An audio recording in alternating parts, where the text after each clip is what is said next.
Especially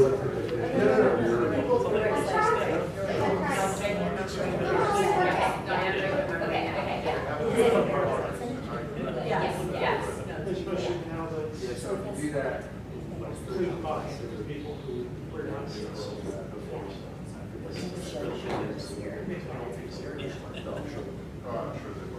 Good otherwise? Good otherwise, I'm doing very well because Chris told me I have to stick around for this meeting, so I'm gone. Maybe you guys can sit around and deal with anything. Yeah, I got it.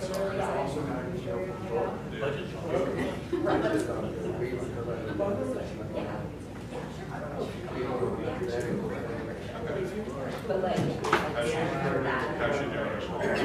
she doing?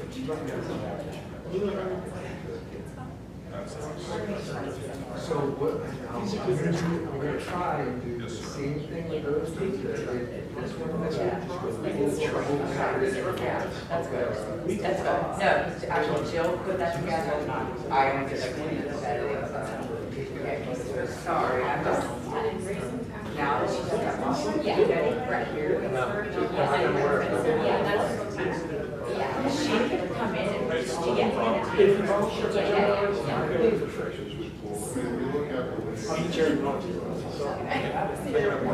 So it's the one little center page. Can't get into the solicitation section for the ballot.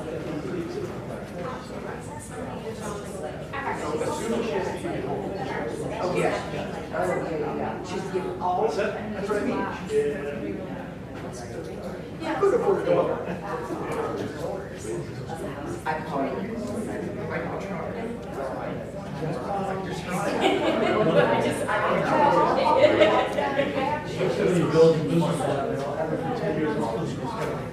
Yes.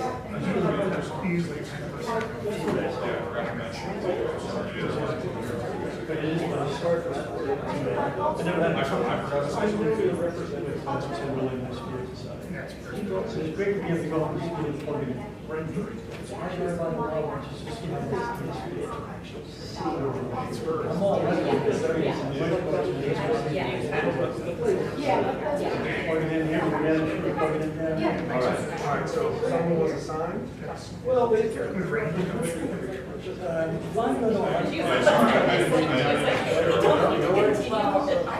So that's good enough.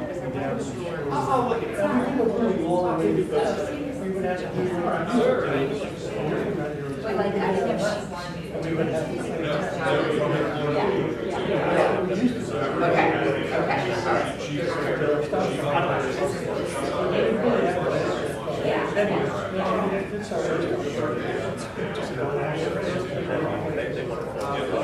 Thanks for asking.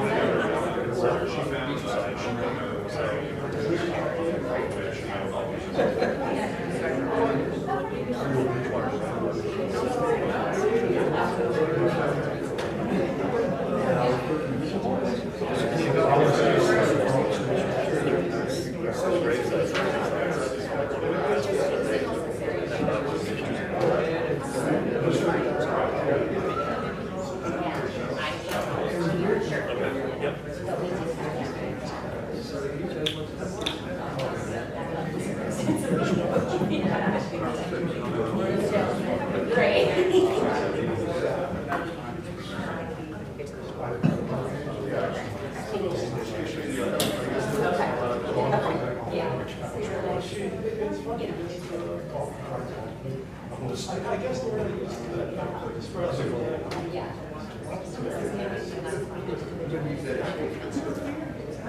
Okay, so we got. How are you doing, Ken? How's the camp going? I've got so many kids on so many. That's the same. No. I listen to them required. Okay, everybody, welcome to the West Goshen Township Board of Supervisors meeting for Tuesday, July the 21st. To start the meeting, will you please stand and join me in the Pledge of Allegiance? I pledge allegiance to the flag of the United States of America and to the republic for which it stands, one nation, under God, indivisible, with liberty and justice for all. Thank you.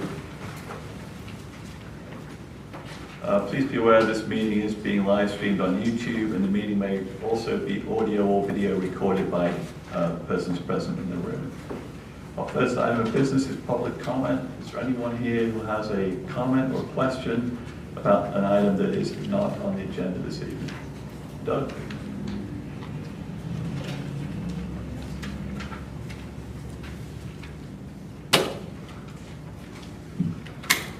Good evening, everyone. Doug White, West Goshen. My public comment has to do with, I'd like to say something publicly about Casey Lalonde. And I know the board knows what happened, but this is for the public. Casey was our township manager for 15 years, from 07 to 22, and he passed away on June 15th, suddenly. I just wanted to say that Casey was very involved with a lot of our accomplishments, big accomplishments. The Joachim plan, the Public Works Garage, the sewer plant, capital improvement plan. And he did a lot. He was here a long time. And I'd just like to say for Casey, may you rest in peace. We remember you. And also, for anyone who had disagreements with Casey, please find it in your heart to forgive. Casey had his way of doing things, I understand, but he was a good man, especially to our family. And I just wanted to say that in public. Thank you. Thank you, Doug. Is there anyone else with a question or comment? Archie?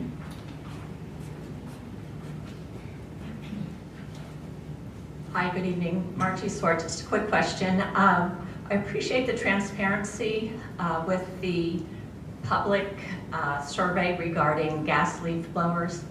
And I know I missed that. I looked at the SAC agenda, and it looks like they discussed the results of that survey, perhaps at their meeting.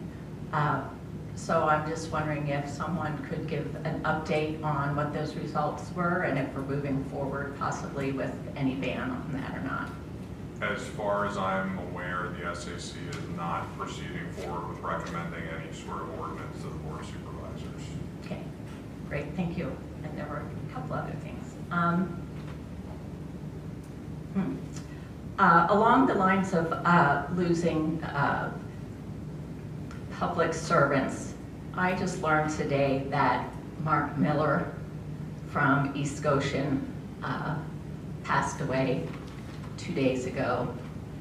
And I had the opportunity to meet with him on 2 or 3 occasions, and he was everything a good public servant should be. I just can't believe that township, the loss that they're experiencing. He did a lot with, I believe, a staff of 11 public works employees that also handled parks, sewer, and roads, all with the staff of 11 full-time employees. And then they covered their lawn mowing and gas and snow plowing with part-time employees. So I think he was a very effective leader. I learned today his involvement with the East or West Whiteland, I guess, fire department, and sounds like he was just a mentor and a leader and a huge loss. So I just want to notate that we lost a good one in him. Thank you. Thank you for your kind words. Anyone else with a comment or a question? Okay, then we'll move on to agenda item number 4, which is discussion and possible approval of a special event permit for Westchester University's Ram Rally event on August the 21st. Chris. Mr. Chairman, before the board this evening is consideration of a special event permit for Westchester University's Ram Rally Under the Lights event on August 21st, 2026.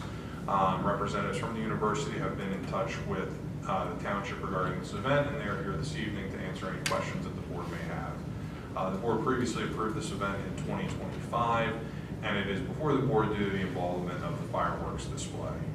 The university has provided a special event permit application, a map outlining where the fireworks are being displayed. They provided information on the vendor performing the show, as well as their license and a flyer for the event. Just to be advised of the following, the university has been in contact with Good Fellowship Ambulance Company regarding this event and has submitted the required form for their service. The university's Department of Public Safety leadership is notifying the appropriate local police departments. It's my understanding that they've been in contact with the Westchester Fire Department regarding this event as well as the Township's Fire Marshal Mike McCarthy. And I did speak with Mike today about this, and as long as they are operating in the same manner as they have in the past, he has no concerns. As I said, representatives from the university are in attendance this evening to answer any questions that the board may have, and then just to show an image of. So here is the location at the football stadium, and this is relatively in line with everything from last year. Great, thanks, Chris. Julie, do you want to come up to the microphone in case you have any questions, or whoever's representing the university? Yeah, just in case. So does the board have any questions about the event permit? I don't know. Go ahead, Nate. Have the local residents been informed about this event? Well, we have the flyer that's going to be used as a communication piece. I don't know if you have any particular communication. Yeah, I was making my way to South Campus the other day, and I think it would be feasible for us to put some signs up on the way to the stadium, just alerting folks that that event is happening, and sort of the tentative timing. And I'll also say that this year the fireworks display will be shorter as well. So. Great, thank you. Anyone else on the board with a question? Just curious, this is pretty much what you did last year, right? Yes. So you're not concerned with that. Another question, I mean, today's not a good example, but I understand Chester County's still in a drought situation, and where you're doing your fireworks, you have all that wooded area there. I mean, who would make a call not to do the fireworks due to a drought condition? Would that be the fire marshal, or how would that work? We have one of our colleagues here.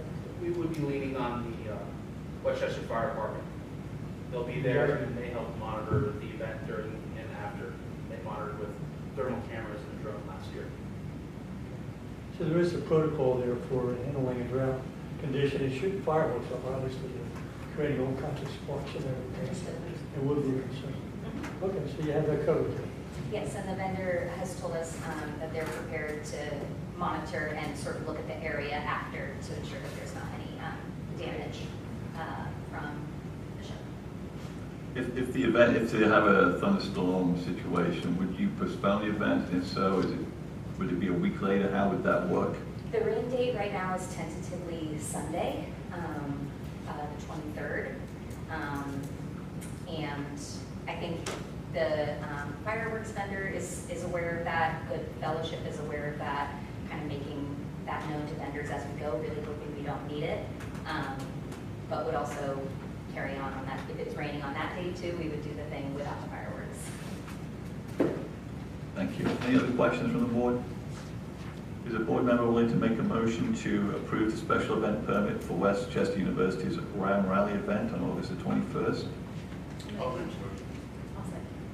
Thank you, Nate. Thank you, Ashley. Are there any questions or comments from the board or from the public in attendance? It's successful. Have fun. Thank you. Let's take a vote. Thank you. We have to take a vote. All in favor say aye. Aye. Is there any opposition? Hearing none, the motion passes 5-0. Thank you. Thank you.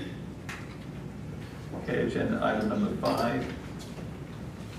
Presentation of the 2025 financial audit for West Goshen Township, and leave with us tonight, Stephen. I always scramble your name, Stephen, so you're going to have to say it for me. Kotsafalakis. Welcome back. You have a few slides, I believe, to show us. Steve, just let me know when we move along. Sure. Okay, so we're here to give an overview of the audit that we did for the township for the year ended December 31st, 2025. Steve Kotsafalakis, I'm a partner with Barkey & Thornton Company, been here for 28 years. I was responsible for overseeing the audit, state statements.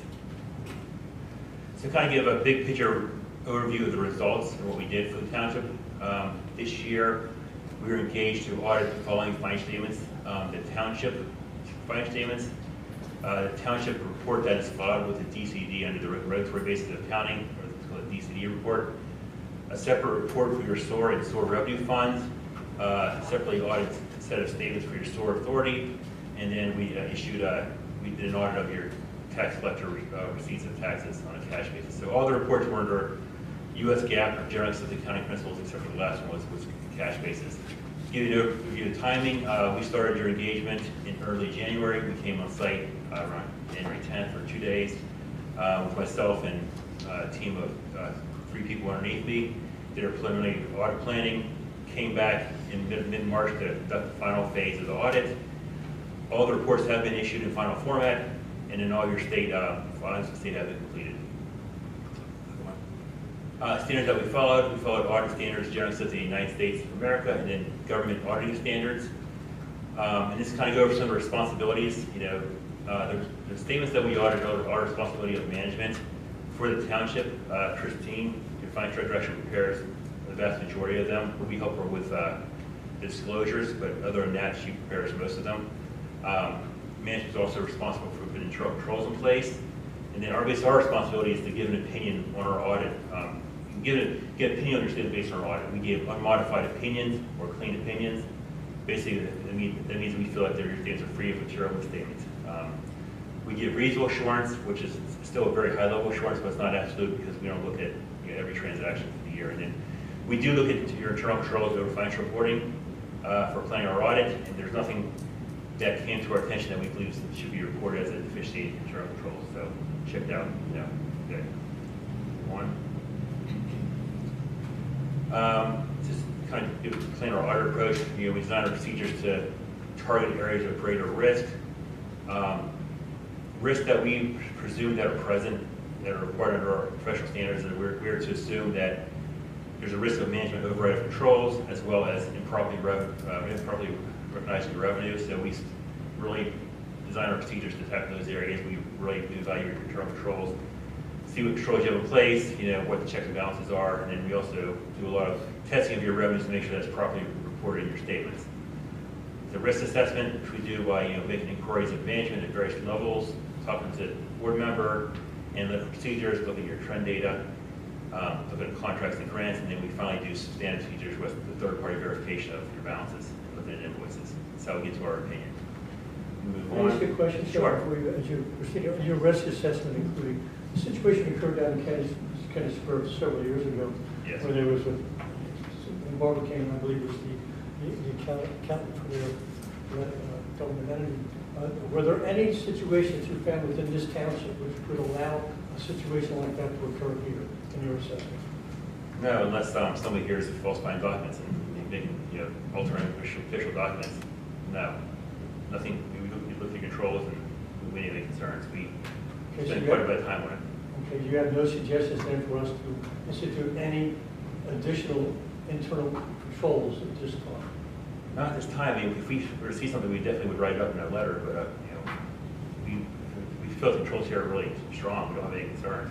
We do spend a lot. Like I said, we spend a lot of time on these controls. That's really what we did when we came in January for 2 days. We spent a lot of time understanding your controls and testing them. Something came to our attention that we really had to share with you. No, thank you. All right. So if you move on, so this is kind of your the results of your results for the year. The general fund ended the year with a fund balance of $25.1 million. Of that $25.1 million, 20.6 is unassigned or unrestricted, and then the remaining 4.5 has been committed for future OPEB benefits and separate accounts. For the year, the general fund had an overall decrease in fund balance of 1.7.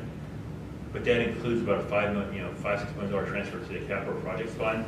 So if you were to exclude that, you actually had an increase of $3.6 million before that transfer to your capital reserve fund.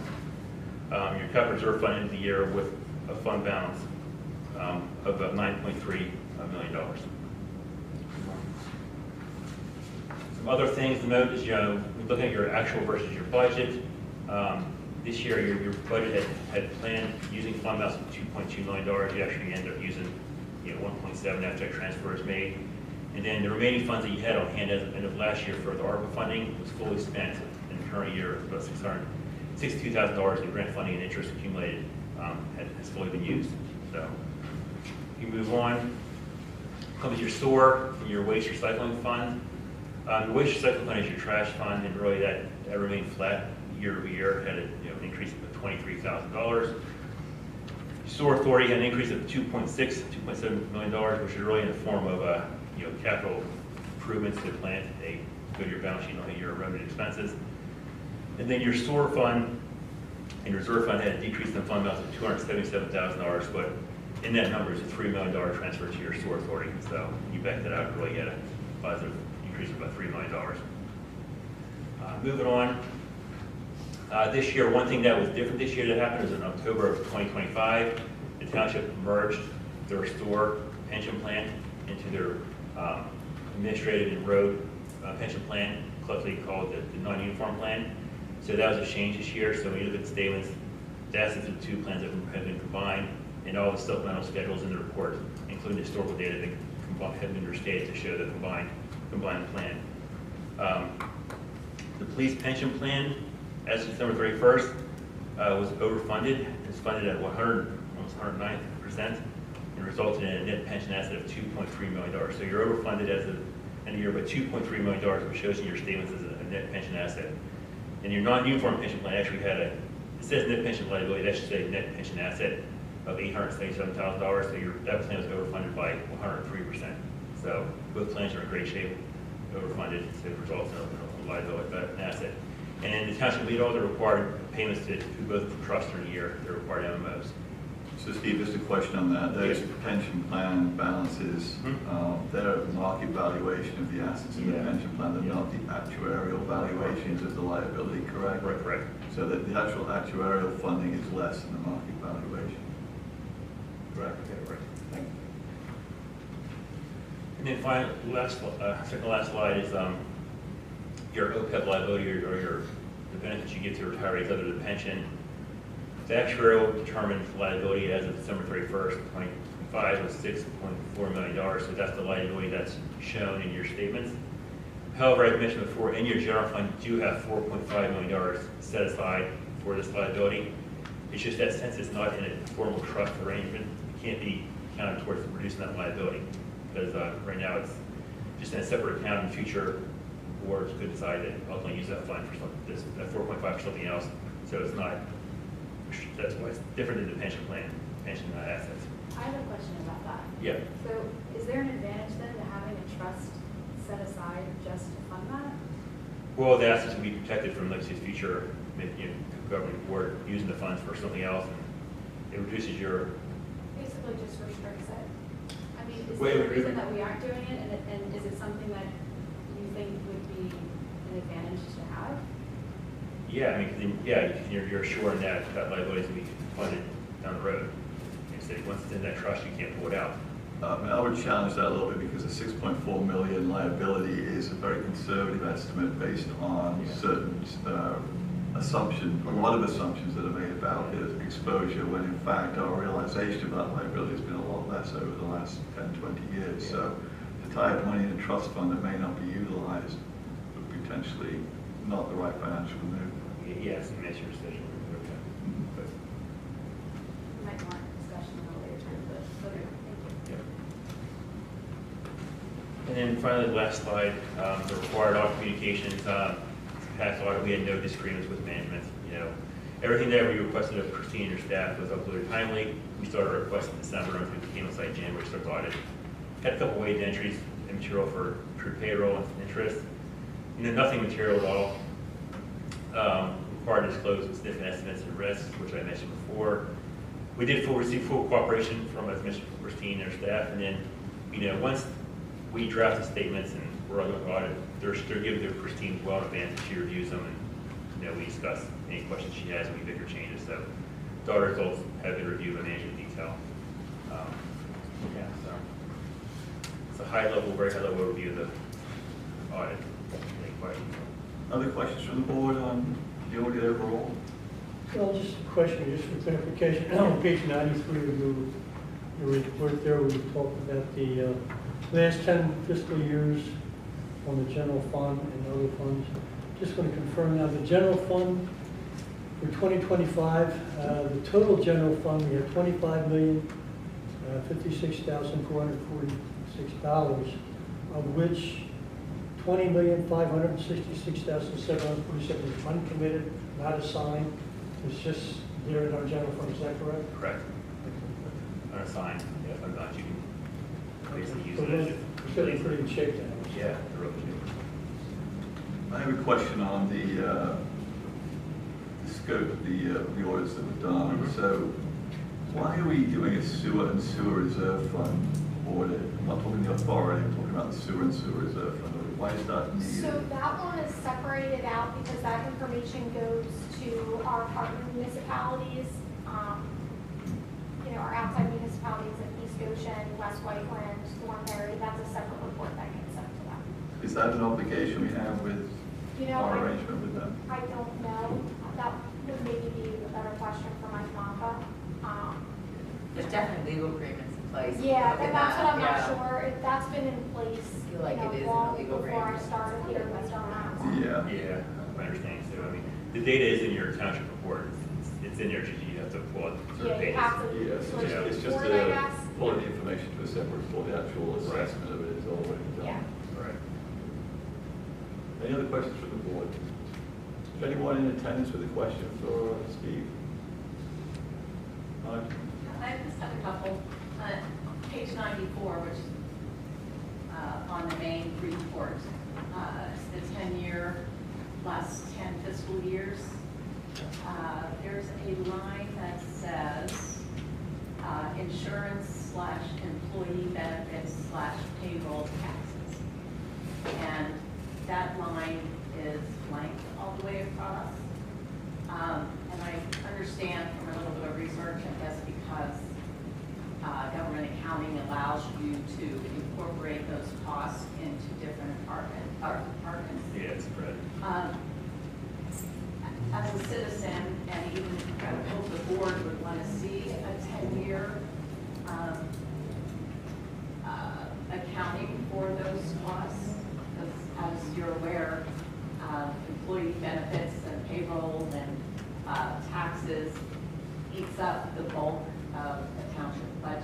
So to not have that information reflected is, I think, is a disservice for transparency. Is there a way we can start? That information is all extra information that management decided to put in the report. It's not required. If that's something that you want in the report, then they can definitely do it. Future audits, we can audit it, or we can look at it. My answer to that would be that all that information is completely transparently available in our budgets. Our budget contains exactly the expenditures in those categories by department. It's not necessarily summed up, and maybe it is in the budget, I don't know, but it's certainly available in the budget. So to then have Steve pull it all together into the audit, I think is not necessary. All right. Yeah, it's something I've been curious about for many years, and so I'll just file a right The data's all there. and ask for records that reflect those expenses for the last 3 years. So, Margie, those are all available in our budget documents. They're all available on our website in the archives. As Mr. Walsh stated, they're all in our budget. You just go department by department and you can see all the costs. okay. And then I was listening in on our neighboring municipality, Westchester Borough's audit presentation the other night online, and their auditor had mentioned that their general fund balance represents approximately 3 months of operating expenses, and said, quote, that is exactly where you want to be, and it's in line with neighboring municipalities, townships, counties, boroughs. Do you know what how many months our general fund balance? I don't have the report in front of me, but it's easily take the expenses for the year and Well, I know it's well over 100%. Yeah. So, in plain English, I mean, I just want to know why the township maintains both a large general fund balance and a growing capital reserve fund. How should residents think about the purpose of each Marge, I refer you back to our conversation during the budget process when we had lengthy discussions about the balances in the general fund, the intention of the board to spend the capital reserve funds and investment in infrastructure in the township on roads, stormwater improvements. You've been to many of the meetings where we have substantial capital conversations. We've had a couple here tonight. So our goal is to invest in the future of the township and its infrastructure. And having a healthy balance in the general fund puts us in a much better position in terms of if there is an economic downturn. I think Westchester Borough will quickly find that 3 months is not an adequate balance. That's my opinion. Yeah, just to point out one last thing. 2025, we ended up the general fund $3.7 million more, and our property tax revenue is right around $4 million. I'm not suggesting, I used to suggest 50% cut, and I think we would still support that. But even to show the residents that you've been good stewards of So the I money. hear your comment, and I'll go back to my explanation in the budget discussion. Property taxes are paying less and less share of the cost of this township. To reward property tax, property owners with any kind of rebate or whatever else, to me is disingenuous, given that 75% or more is being paid by the working people who may or may not own property in this township. So I don't think it's necessarily you have to give a property tax benefit to people who are paying less. We haven't had a property tax in 16 years in this township. The value of probably your property is at least 50–60% more than when you bought it. Okay, any other question? Doug? Back to Marty's comment about the payroll not being listed. If you had it listed, would that raise the cost of the audit?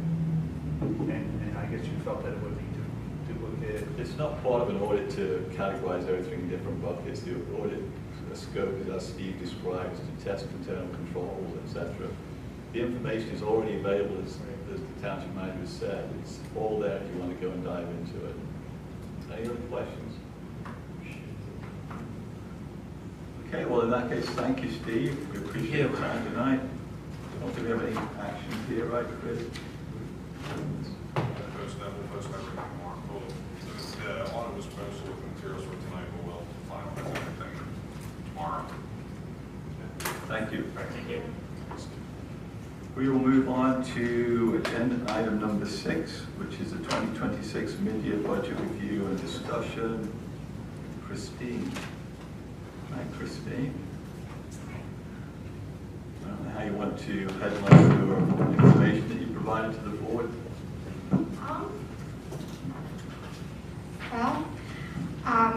Do you want, are you going to put it up? Yeah, sure.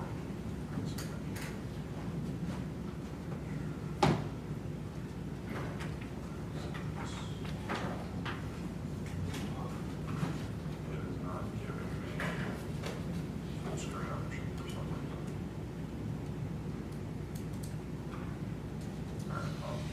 I can zoom in just let me know. Okay. I mean, I have it in front of me, but I didn't know if anybody else wanted to be able to see. So basically, I put together an outline of any revenues or expenses that, as of June 30th, look like they may be a little out of line with where our budget estimates originally were at the end of last year.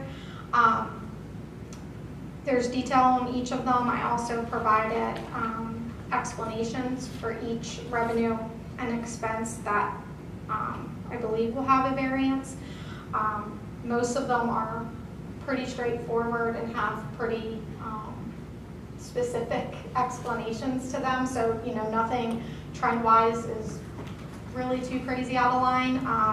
We really are starting to see revenues stabilize after Woodlands. Just about all of Woodlands is completed at this point. I think there's only a few homes left to be sold.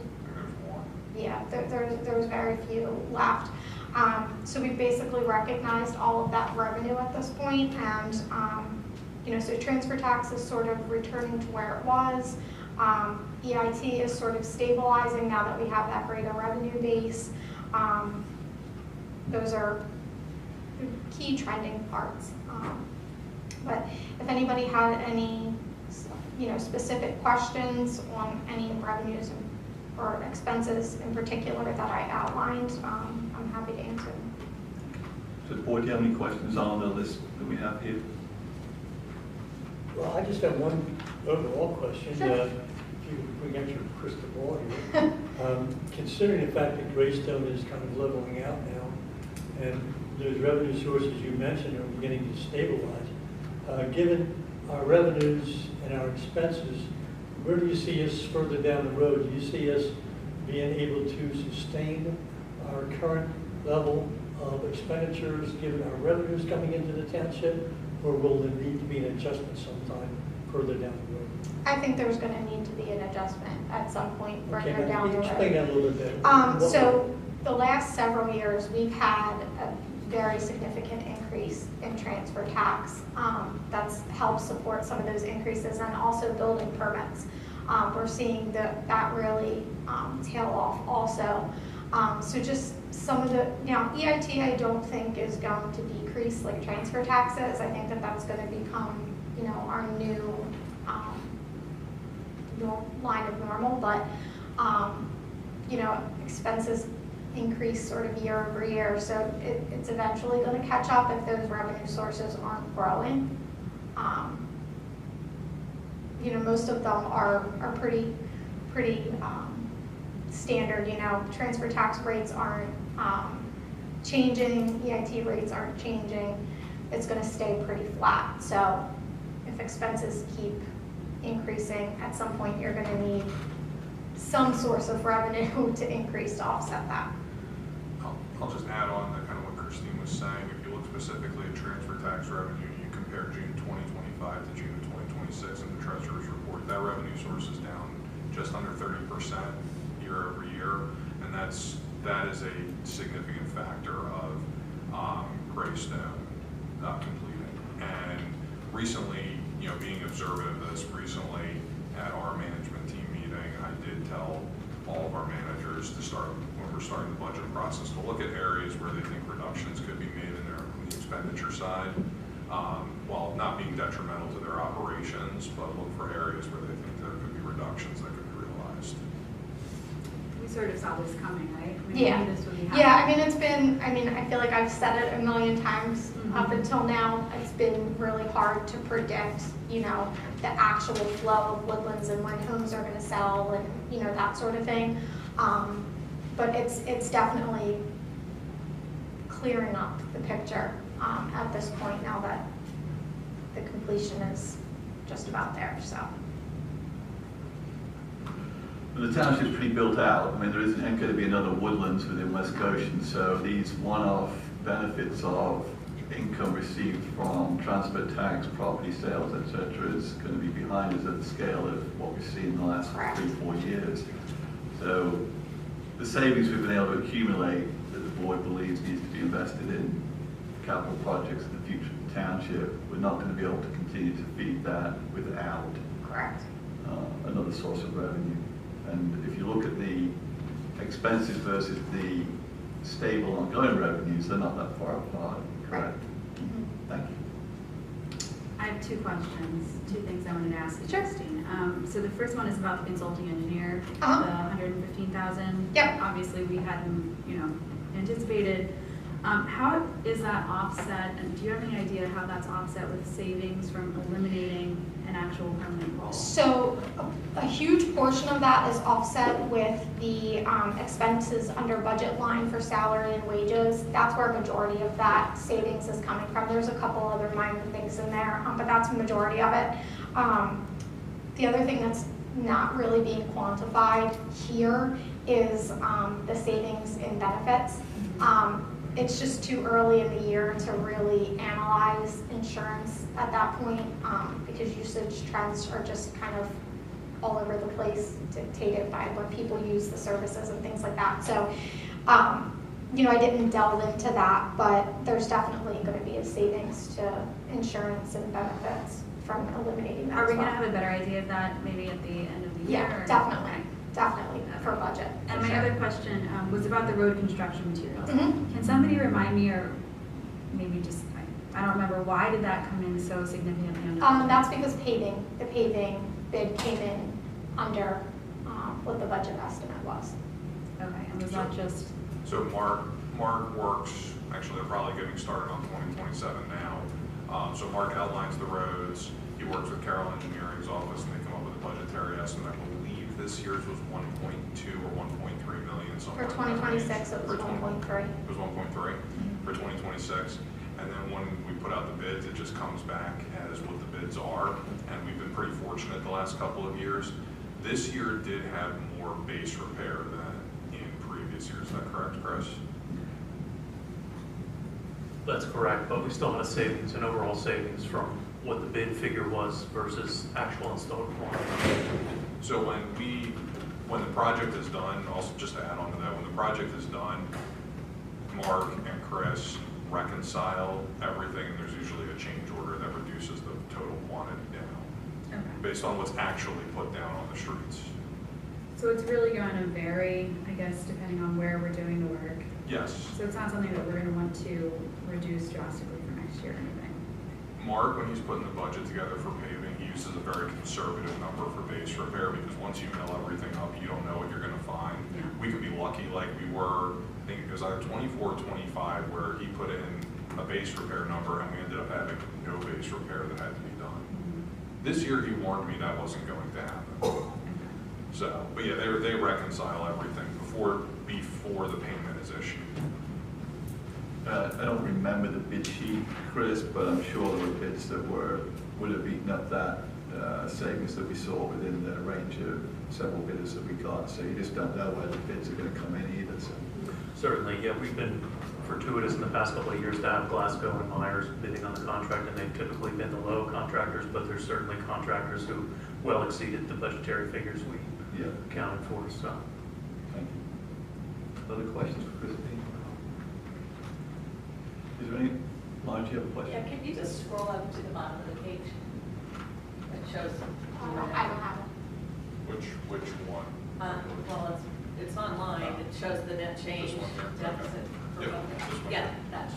Can I just ask a question about that? So that deficit per budget, is that 1.6, is that for the entire budget for the whole year? Yes. But that's not including the $5 million transfer. No, that is the deficit number that is projected in the 2026 budget as it was approved. Including the $5 million? Including whatever, I don't believe it was Yeah, $5 million this year, but the transfer it into includes the the transfer. capital reserve. So already halfway through the year, we've already made up half of that. Correct. But I will say that amount that we made up is very specifically tied to specific things that occurred. For instance, building permits. We were supposed to get a very large building permit at the end of 2025, and we did not get it until January. So when you look at this year, when we do the 2027 budget, when you look at 2025, the actual versus what we projected at the end of last year during the 2026 budget, that's going to be short. This year's over because, you know, it kind of crossed years. So that was a huge portion of that amount. And then obviously the road paving coming in under that, that's over half the half of what we've recouped, or whatever term you want to use. That's over half of. And can you remind me, are we reimbursed for the UPS detail? We are. Okay. Mm-hmm. Yeah, we are. And also the consulting engineer, I know a lot of those fees are part of Greystone's escrow. No, Is that- this is separate. This is a separate account strictly for township engineering services for, you know, our in-house work, attending meetings, permit reviews, things like that. That's completely separate from any of the other engineering work. Is that information shown somewhere? Do you put an escrow and the payouts from the escrow for For Greystone, no, because it's an escrow. It's not our money. Well, there's engineering review letters that anytime an escrow request Yes. is. Yeah. I believe she's talking about the professional services for engineering, and that's a its own separate bank account that is Yeah. funded exclusively It's not part by of the treasurer's RSA. report because it's not our money. The treasurer's report reflects the money that belongs to the township.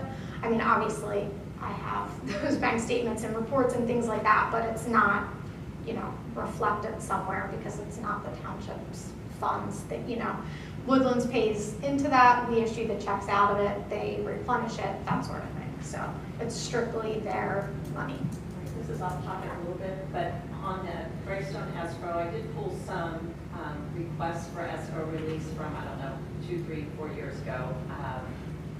And there were line items for every time there's an escrow release, there was like $150 Yep. for township manager. Mhm. Where does that money go? That goes to accounting service?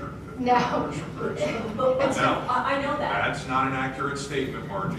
Correct your statement. I do not get $150. Well, I don't know who gets it. it's an administrative fee. For the work that Christina It's did. tight, it's actually its own separate line item in the budget under revenue. It's titled accounting services.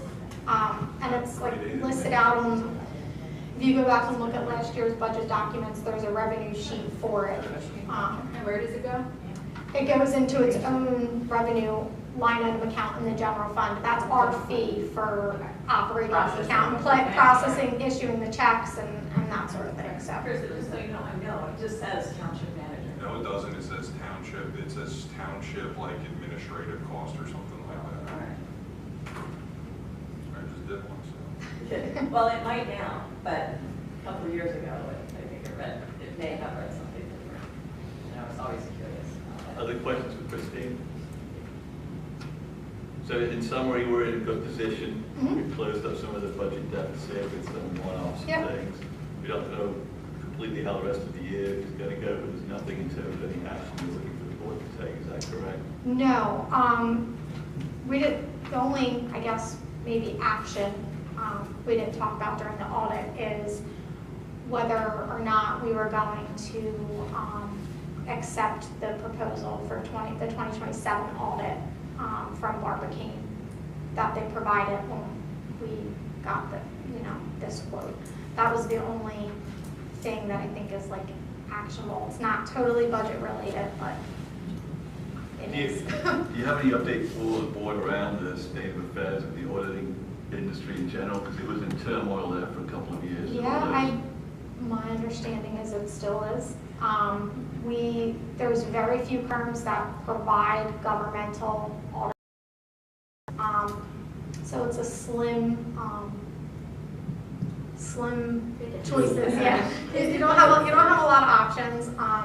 And just from conversations that we've had with other municipalities and just you know, other people we know in the banking industry and things like that, it seems like multiple other municipalities have had similar issues to that we did last year with other companies as well. So, Are they regional companies or are they national companies? no, pretty much everybody's regional, especially because I think, you know, PA has different standards and things like that, so it's mostly regional. So if I recall correctly, the Barbicane proposal was it the same fee as this year or plus 3%? I want to say it was about 3%. I would have to go back and look, but I think it was about 3%. Do you need direction from the board tonight? As to No, basically just whether the board wants to revisit that, or do we want to go out for an RFP? Because if we're going to do that, then that sort of needs to happen now. Does the board have any comments on that? Another RFP Yeah. for the employee. I don't think that I think we, you know, Barbicane's done this year, done an admirable job, but, you know, there were some new players. You don't seem to have any concerns on far. No. We have none of the heartache and problems that we had before. I mean, we asked them for a price for 2 years, so we could commit to next year, and we could decide if in 27, if the thing has settled down a little bit, do an RFP in 27 for the audit for that year. Okay. Is that reasonable? I mean, that's fine by me. That was the only thing that needed sort of a little direction, Well, I think that's it. because that'll happen quickly. We'll be back at the next audit. Okay. All right, well, with that, thank you, Christine, for the update. We appreciate it. We will move on to agenda item 8, discussion of 7, discussion regarding increasing the West Goshen Township Senior Citizen Sewer and Trash Rebate Program. That's what we need. So before the board this evening is discussion regarding potentially increasing the township's senior citizen sewer and trash rebate program. This was discussed during the finalization of the 2026 budget in a public meeting, and it was agreed that it would be deferred to the 26 mid-year budget review. Currently, the program provides an 80% rebate to eligible recipients and generally follows the eligibility criteria of Pennsylvania's property tax rent rebate program. Based on the current service fees, the maximum rebate an individual would be eligible for in 26 is $736. Note that the program of this type is unique to West Goshen Township. The township manager is unaware of any other municipality in the area who offers something similar. In 25, the township issued 77 rebates at a total cost of $56,320. The township budgets for 100 rebates as qualifying participants can fluctuate from one year to the next. The township senior citizen sewer and trash rebate program generally follows the criteria of the PA property tax rent rebate program, which caps the rebate amount based upon income tiers. Chris, just for my information, do you know how long this rebate program has been in effect for the township? I asked one of our senior-most employees if they knew, and it predated them, Okay. and that was over 30 years ago. Okay. I'll just make it my own feeling. I think it's a great program, quite frankly.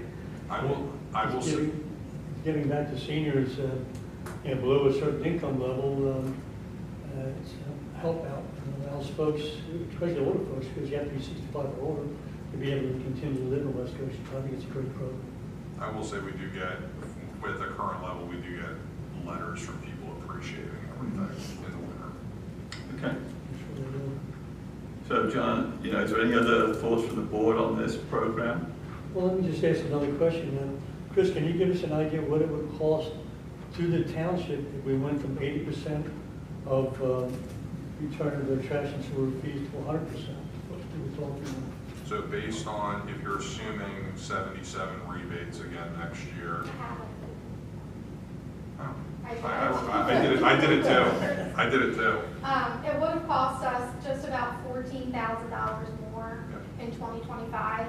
That's not all encompassing because we had a trash rate increase last year.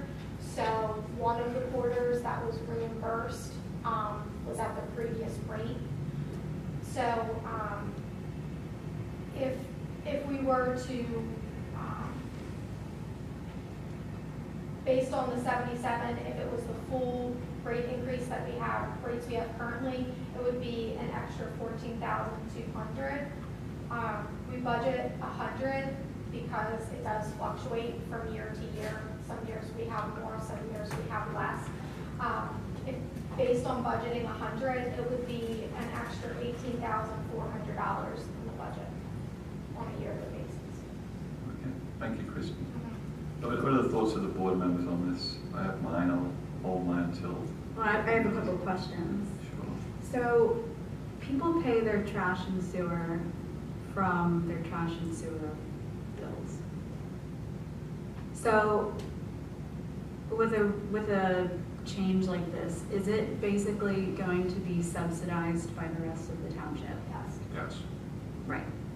My other question is so people have been writing in, they like the program, they appreciate it. Has anybody been complaining that they're having issues paying their remaining 20%?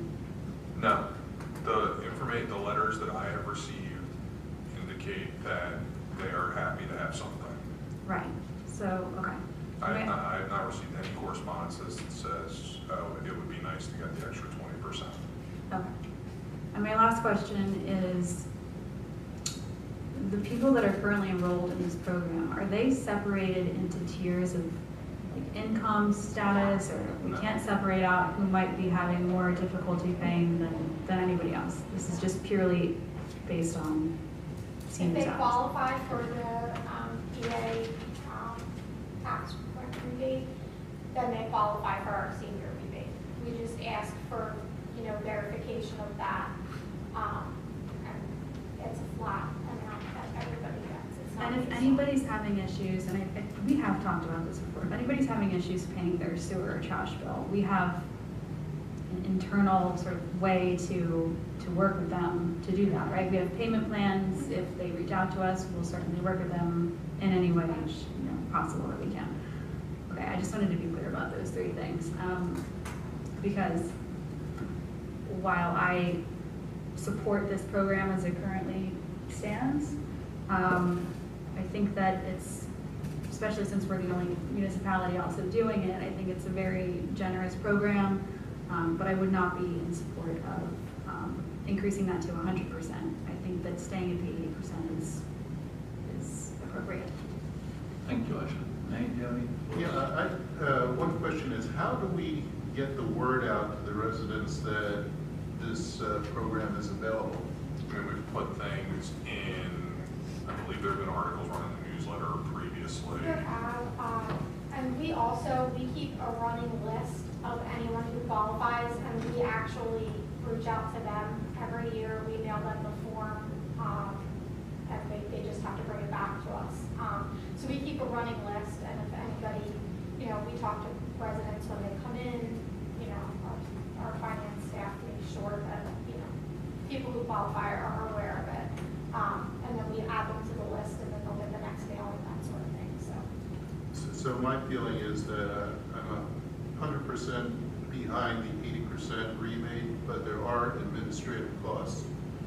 So I do not want to see this increase to the 100%. Okay. I echo those thoughts from Ashley and Nate. I think it's a generous program. I think, being a property owner in West Goshen has been a nice thing to be for the last 10 or 15 years. Most folks have seen a substantial improvement, increase in their asset values.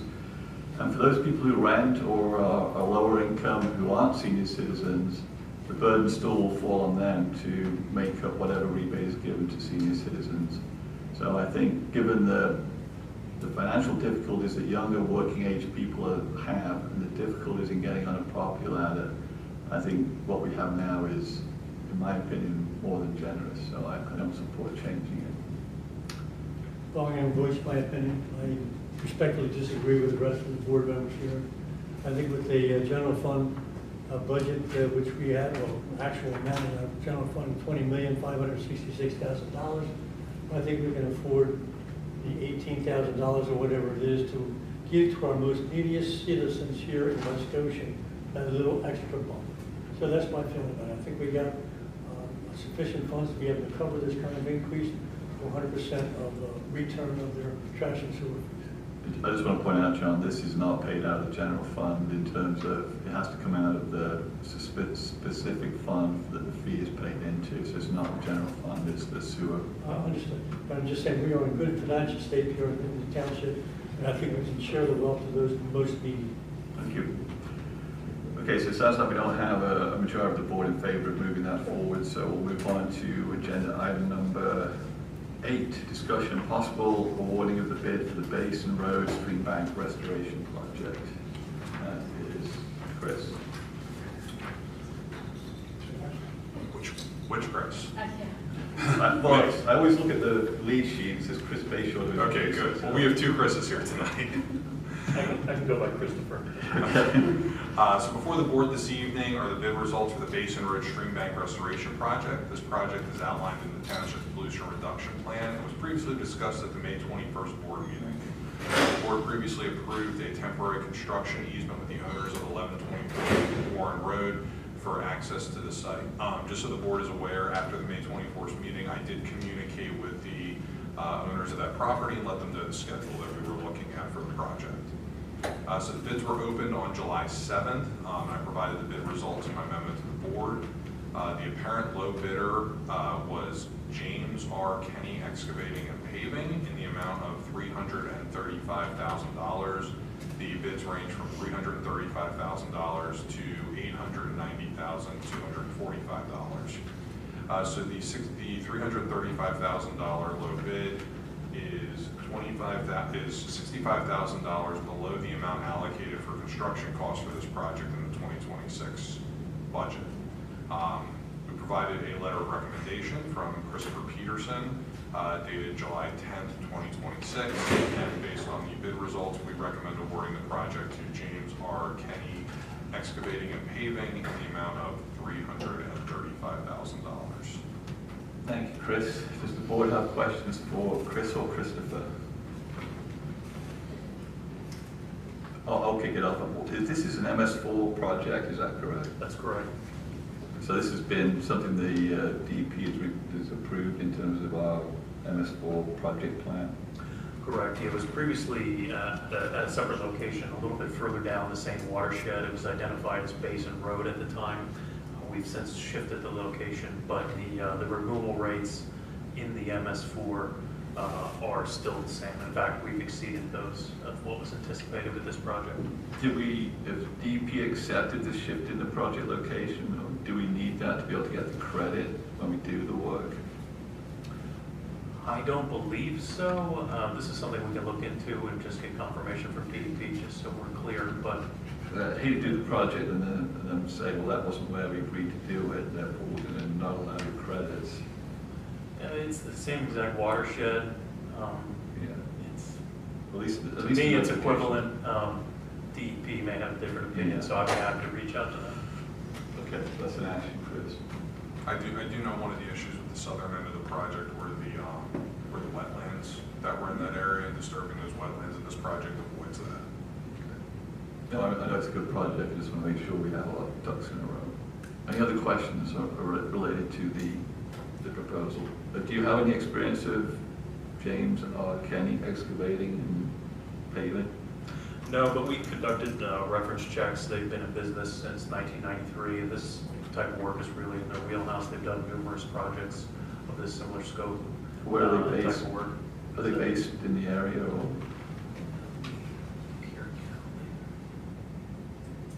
They were local.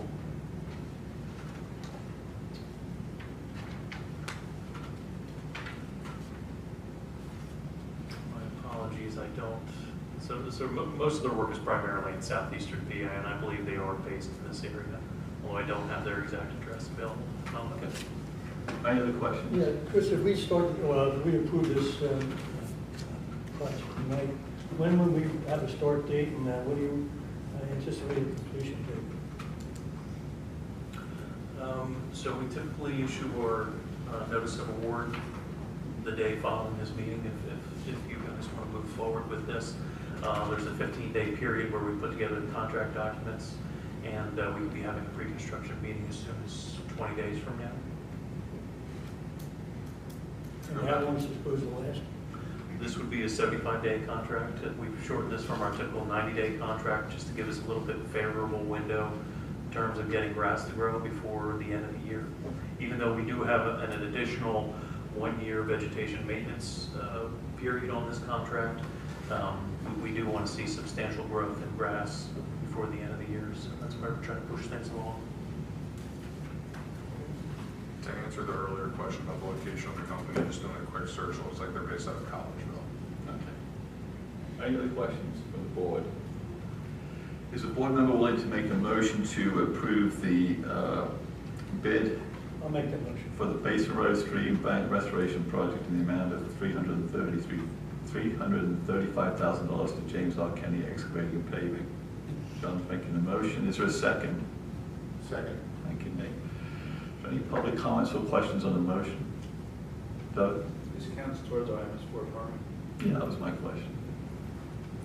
Margie? Just wondering, we've been at some of these basin retrofits and stream bank restorations now for a number of years. Has it been long enough where we can go back and look at the projects and to see, quantify that they're actually making a difference, or are we just spending $300,000 and $500,000 here and there to get credits? Like, is it really? That is the state requirement for us to follow and comply with an MS4 permit. We've done the best to comply with that in a meaningful way that we can through township-owned properties and projects that are cost-effective. I think the question is, you know, we're not here to monitor the quality of improvement in the waterways. It's really a question more for the state regulatory body, in my opinion.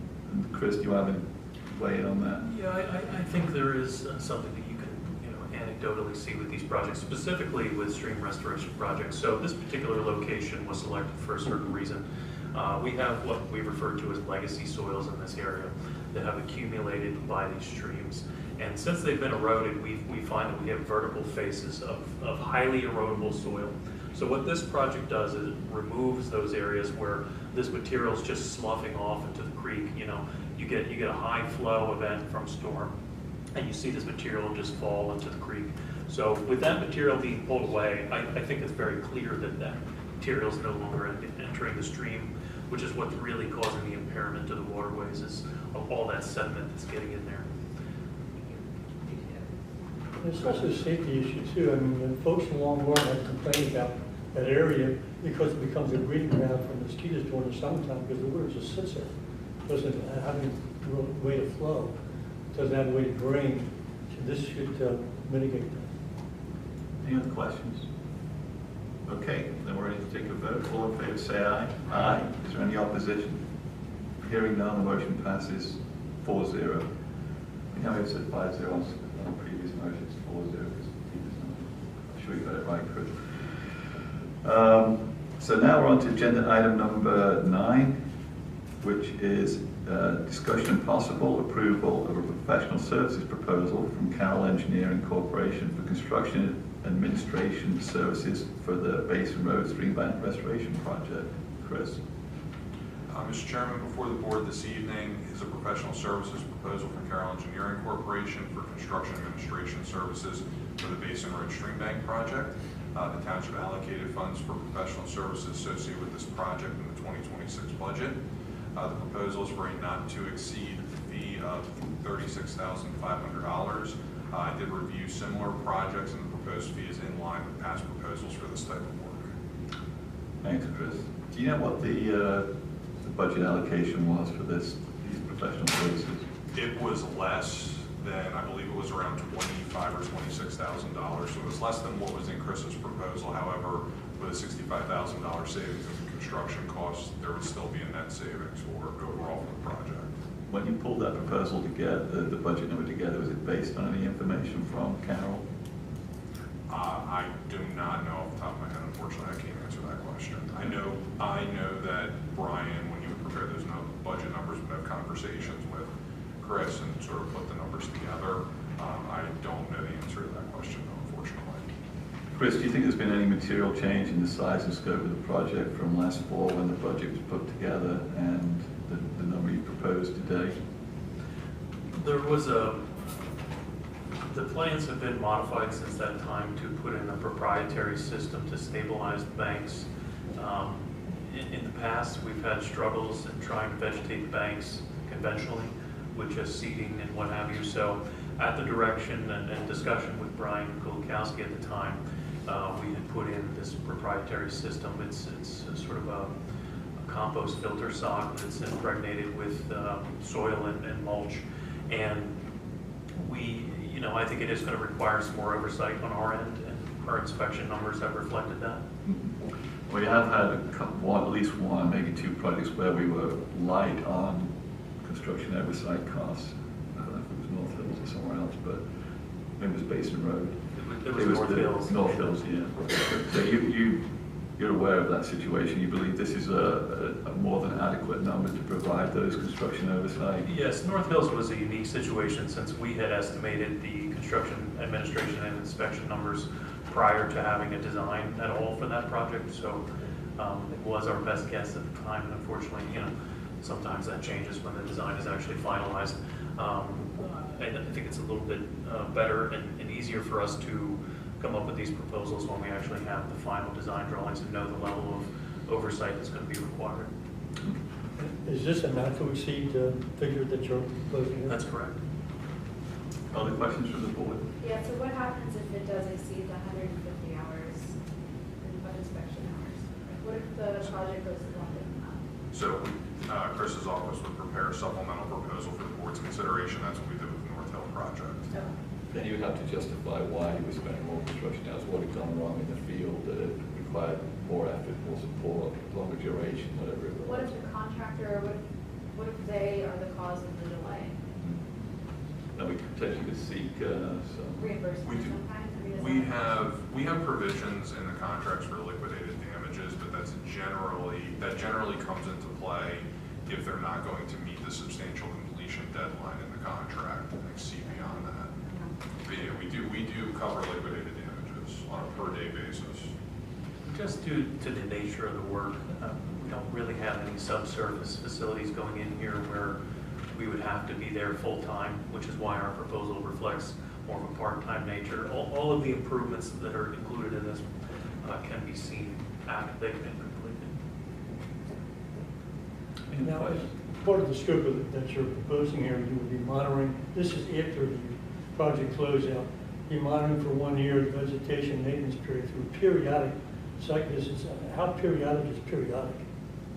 Well, we have inspection staff in the area at all times, so I was anticipating we would stop in on a monthly basis, just monitor the situation and keep the contractor abreast of any vegetation that needed to be replaced, so we could do it fortuitously, quicker than waiting to the end of the vegetation maintenance period. So it's monthly visits. Yeah. We also have someone who's here weekly for office hours, so I'm sure they could also go out there and take a look at things and monitor it accordingly. So we just had the same situation for the Government Services Center basin improvement. So you guys were responsible for checking the vegetation growth and close out that project, right? So is that everything that was monthly or every other month? What kind of frequency was that? The contractor submitted monthly reports on that one since the plantings were a little bit more robust than this particular project. We looked at those reports, and I would say we go out quarterly reviewing those results since we were already being fed information. So we didn't really need to go out there with this much frequency since we were getting that information from the contractor. So now it's going to sort of fall on our office to do that. Any other questions? Okay, I will make a motion to approve the professional services proposal from Carroll Engineering for construction administration services for the Basin Road Stream Bank Restoration Project I'll second for a amount of not to exceed $36,500. Thank you, John. Any public comments or questions? Margie? I just have a question about, would staff be able to do the monthly or the quarterly checks? We have a stormwater person on staff. We can if need be, but we also do have someone from Carroll Engineering who's here every week doing office hours, so they can filter that into their day too. Any other questions? Okay, then we're ready to take a vote. All in favor say aye. Aye. Is there any opposition? Hearing none, the motion passes 4-0. Agenda item number 10 is an update regarding the Paoli Pike Sidewalk Project by Chris Peterson. Yes, thank you. So this is continuing our discussion from the May 21st meeting regarding the feasibility study we had prepared to see what would be required to install a sidewalk along Paoli Pike near the intersection of Garfield Avenue. At that time, we had presented to the board that there were certain challenges, particularly with the western portion because of the proximity of the highly utilized utility pole and also some grave sites at the cemetery that abuts Paoli Pike in that location. At that time, we determined that it would be beneficial to the township to attend a meeting with PennDOT to discuss the possibility of encroaching on the roadway as opposed to encroaching on the cemetery property. We conducted that meeting with PennDOT to gauge their level of interest in proceeding in that fashion.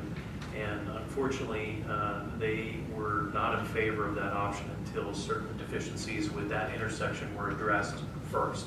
Last time we had noted that there was a lot of bank erosion from truck traffic that was happening at Garfield, entering Paoli Pike and proceeding to the west.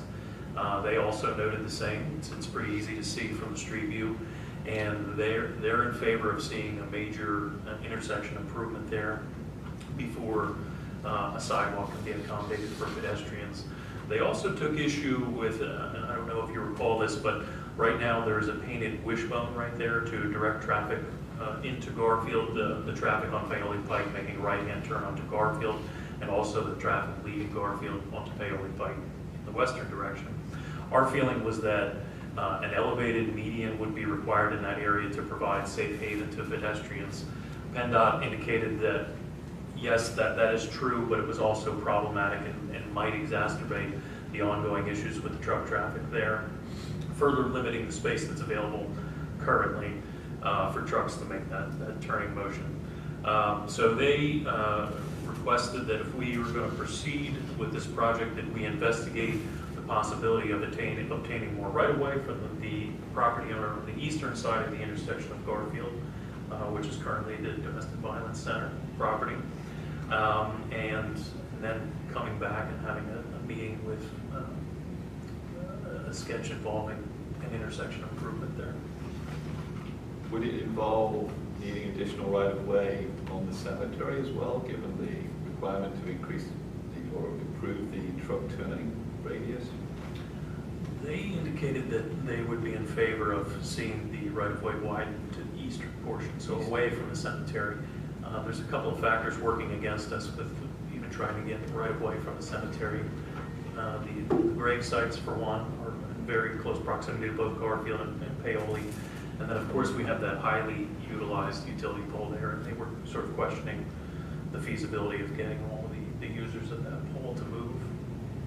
So it could actually move the whole intersection a little bit if we did not, right? It would, you look to extend the right of way on the eastern side. We'd shift to the east. Shift the whole exit. We'd sort of keep the line that's there now on the cemetery side. There is some right of way, and I think where you're seeing the erosion of the bank is just about where the right of way ends now.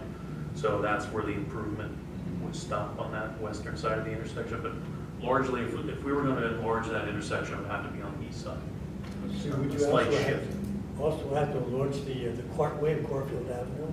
If you're moving towards the eastern side, so absolutely, yes. So that would also increase the size. Any other key points, Chris? Can you give us an idea how much are we talking? Are we talking about 2 feet, 5 feet, 20 feet? How much do we have to move or be looking to get an additional right-of-way? And how much of a right-of-way is there currently?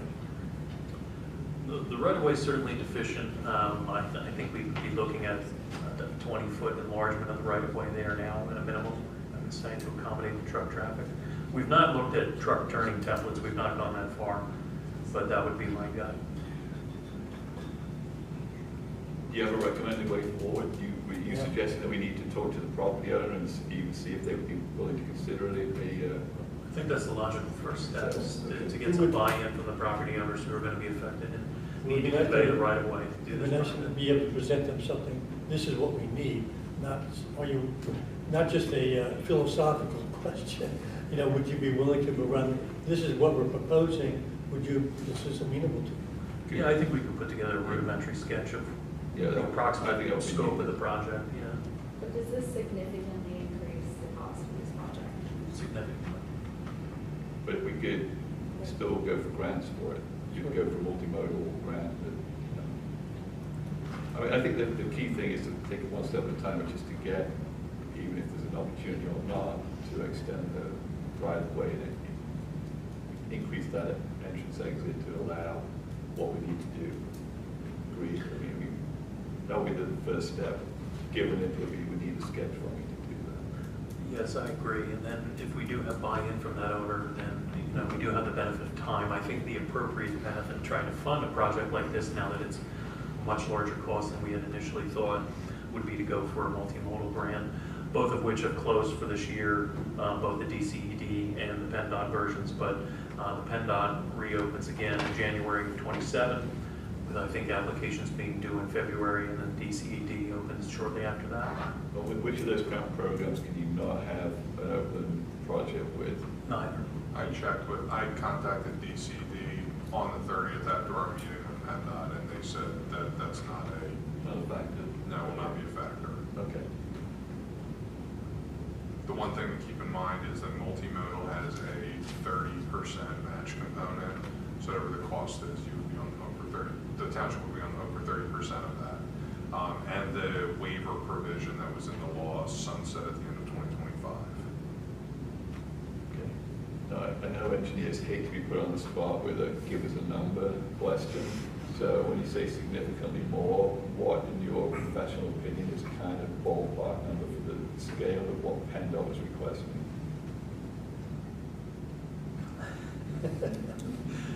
Unfortunately, I'm not a traffic guy, so my gut says somewhere in the ballpark of $1 million. Okay. Well, definitely want to make sure we take this as steps and apply for a grant program, I think. So how long for you to be able to create a sketch and allow someone for the board or the township to be able to approach the property owner? Get it together in a couple of weeks? Couple of weeks, yeah. Okay. Any other questions or thoughts from the board? Well, thank you, Chris, for that dispiriting feedback. I just want to follow up. So, I mean, is PennDOT really concerned about this project and its feasibility? There was not much interest on PennDOT's end that I gathered from it. I don't know if you felt differently, Chris. You were in attendance, but I did not get the feeling that PennDOT was supportive of this project, even if we move forward with addressing all of their concerns. So, does that affect any potential grants that we would be going for? Chris and I have talked about we would like to have the support of PennDOT with any application, since they control both right-of-ways. They control the right-of-way of Garfield Avenue to Washington. But we can't stop you from submitting an application. It would just be better. Yeah, I mean, but, okay. I think, yeah, their initial response is negative, but it doesn't mean that if you do some work and effort to come up with agreement from property owners, a reasonable design, support from the borough for this, because it helps their residents too. So I don't see why we would feel that they ultimately would not be totally not supportive of it. I mean, I'll amend my statement slightly. They did make a statement that if we can address the truck turning concerns, then they would be more comfortable with it. I mean, even from the pictures that you've taken there, you can see where there's one of the roadsides. It was actually at a 45-degree angle from the trucks making that turn and run up onto the dirt there. It's definitely an issue. it's definitely an issue. There's no doubt. Okay. I think we have a way forward. Chris, we'll hopefully get something from you, and then we can go from there. But was any, why do you have a comment on I'm this? a little confused. Isn't it PennDOT's right away? Not ours. It's PennDOT's right away, right? That's correct. Yeah, it's their road. Both roads are Paoli Pike and Garfield Avenue or PennDOT Road. So can we legally go ask property owners for permission or to extend the right of way when it's not our right of way to extend? Yeah, they would deed it to you, and then you deed it to the town, and that happens all the time. Yeah, so for example, in West Bradford, they're doing a roundabout at Marshallton Poorhouse, and Marshallton Thorndale Road is a PennDOT road. Township, it's a township's project, it's a grant-funded project. Township has to get all the right of way. And then the deeds go from the property owners to the township, and then the township dedicates it to PennDOT. And then didn't I hear where it's preferable to widen the intersection or the roadway first? Well, the widening is the granting of the additional right of way from that property and bringing it into being part of the road construction. Part of the, it would be then part of the project to put sidewalk in, right? It would be all part and parcel of the same project. And just an idea, is it a Dewey pile that they have a big warehouse down on Garfield? It's probably. That was the concern. That was the concern. I don't know, if we could contact them and see if we might get their support. Yeah, we will look for everyone's support when we go through the grant application. I'm sure. Just like we did with Montgomery Avenue. Trailers coming out every day and a lot of them.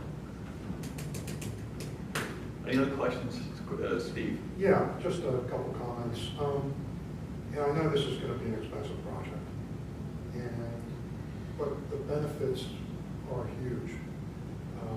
It connects, it's a connector sidewalk, you know, from the Oldie all the way down to Pep Boys. That's very important. It's part of the long-range plan of the township. You know, I was driving down Kelly Pike, I think Sunday. You know, there's a woman in the road pulling a cart with her 2 kids in it. She couldn't even get the cart up onto the sidewalk because of the cart, or onto the grass. So she had to pull that thing all the way up to where the Aldi was and then enter there. I think this is a real health and safety issue. And I'd be glad to get back to the property owners and talk. We had an early meeting with them about a year ago, and to discuss this with them further. You have a domestic violence center there with a lot of women with children, and they need to get to the grocery store. And how do they do it? Right? So this is not an easy project, but I think it's doable. And it's just going to have to take a lot of cooperation from people to make it happen. Thanks, Steve. Great comments. Anyone else? Yes, sir. I would say. Would you mind just stating a name? George Martinick, 1006 Flag Lane. I would say that $1 million project, that this is a little excessive for an existing problem that's been there for 50 years and has been worked around. It's a considerable engineering project, traffic engineering project to expand that, to purchase the right of way, to get PennDOT involved and all that. I would wait till the next HOP application goes in for the next development down the street or in adjacent properties. I become a party to it, and I would push for fixing that intersection. Those kinds of costs need to be pushed off. That's a big project for this township to take on for what is an outlier intersection. Okay, thank you for your comments. Does anyone else want to share their thoughts? Okay, well, we'll move on then to agenda item number 11, discussion regarding potential regulations for e-bikes and e-scooters in West Goshen Township. Okay. So before the board this evening is a discussion regarding potential regulations for e-bikes and e-scooters in West Goshen Township. At the June 16th, 2026, a resident asked a question about these type of vehicles and how they are regulated, to which Captain Domidio provided information on how they are addressed by the PA Department of Transportation. Please be aware these vehicles are street legal, subject to regulations, and information that the Chief of Police has provided from the West Goshen Police Department is available on our social media. Subsequent to the meeting, Ashley had provided the township manager with information regarding actions being taken by municipalities in Bucks County to address these vehicles as they have greater concerns there. Chris contacted the Falls Township manager, and they have prepared a draft ordinance to regulate these e-scooters and e-bikes in their park system. Additionally, it is Chris's understanding from speaking with Kristen that there are other municipalities in the area seeking to further regulate the vehicles. So at the moment, I believe we are somewhat uncertain if the township can prohibit e-bikes and e-scooters from utilizing roadways, township roadways, but there is potentially action that the board could take to regulate their use in other areas such as the parks. We have to recognize that Chapter 57, Park and Recreation Areas of the Township's Code of Ordinances, currently prohibits motor vehicles and motorized equipment in the township's park system. Again, it's not believed that e-bikes would fall into that provision since they're not classified as motor vehicles. Chris, do you want to add a little bit more to that, and we'll ask Kristen to weigh in too? So I will just add, I did attend the Park and Recreation Board meeting last week and discussed this with them as it pertains specifically to the park system, and they voted unanimously to recommend prohibiting e-bikes and e-scooters from our park system. It creates liability issues. Our trail network is not designed for these types of vehicles, particularly if we take when the Greystone Park is dedicated. That's not designed for these types of vehicles. Do we know if there's an issue already in the park system where people on these devices causing issues or even injuries at this point? I'm not aware of anything. Chief, are you aware of anything? But it is a concern. It is a concern that many municipalities in the region are looking to address. I don't know if there's any, because of PennDOT's regulations, I don't know if there's anything that can be done on the road network, but I do believe that there are actions that the board desires to do something, at least in the park system. So Chris, do you want to take it from there? Yeah, What's just- going on around the different municipalities? The only municipality that had inquired about was Upper Euclid, so I had shared with Chris. Bowman is their traffic engineer, and Bowman had provided some information that I sent to Chris. There was an accident, a young gentleman on an e-bike up on Potsdam Pike actually was injured and had to be life flighted, so that sparked their conversation about it. But if it meets the requirements of being an actual e-bike and has the limitation on the 20 miles per hour, then you have to allow it on the road. You can't prohibit it on a public road. If it goes beyond that, then it's not considered something that can be on the road. So I think the regulations already govern that. It's totally your policy as to whether you want to do something within your park systems. And the board packet included an ordinance, I don't know if it's a draft or an enacted ordinance for Falls Township. So it seemed pretty straightforward. Yeah. It just adds the... As far as I'm aware, they've not enacted. They've not enacted it. Okay. So what questions does the board have or concerns about? Just for clarification, from what I understand, chapter 57 of our code already prohibits motor vehicles and motorized equipment. Now, these bikes are not considered motorized? That's correct. Okay, that's the reason why we would need this. All right. Any other questions? Yeah, I have one question. Do we allow conventional bicycles in our parks? Yes, I believe so. Absolutely, we have a light break there. Yes, we do. Yeah, I think I've been looking into this a little bit and looking at, other municipalities that have been looking at this sort of issue. There's, particularly lately, an increase in the usage of e-bikes, and I'm sure you know this, Mike, especially, with middle school age kids on bikes that sometimes I think do exceed 20 miles per hour. They go very fast. I think, and the occurrence of them getting hurt is just rising, and the severity of their injuries equal, because of their size, actually are comparable to injuries that full-grown adults have when they ride a motorcycle. So, I mean, it's a growing problem. I'm not, I don't think that there's any way we can do an all-out ban on e-bikes, right? And I don't think anybody's talking about doing that.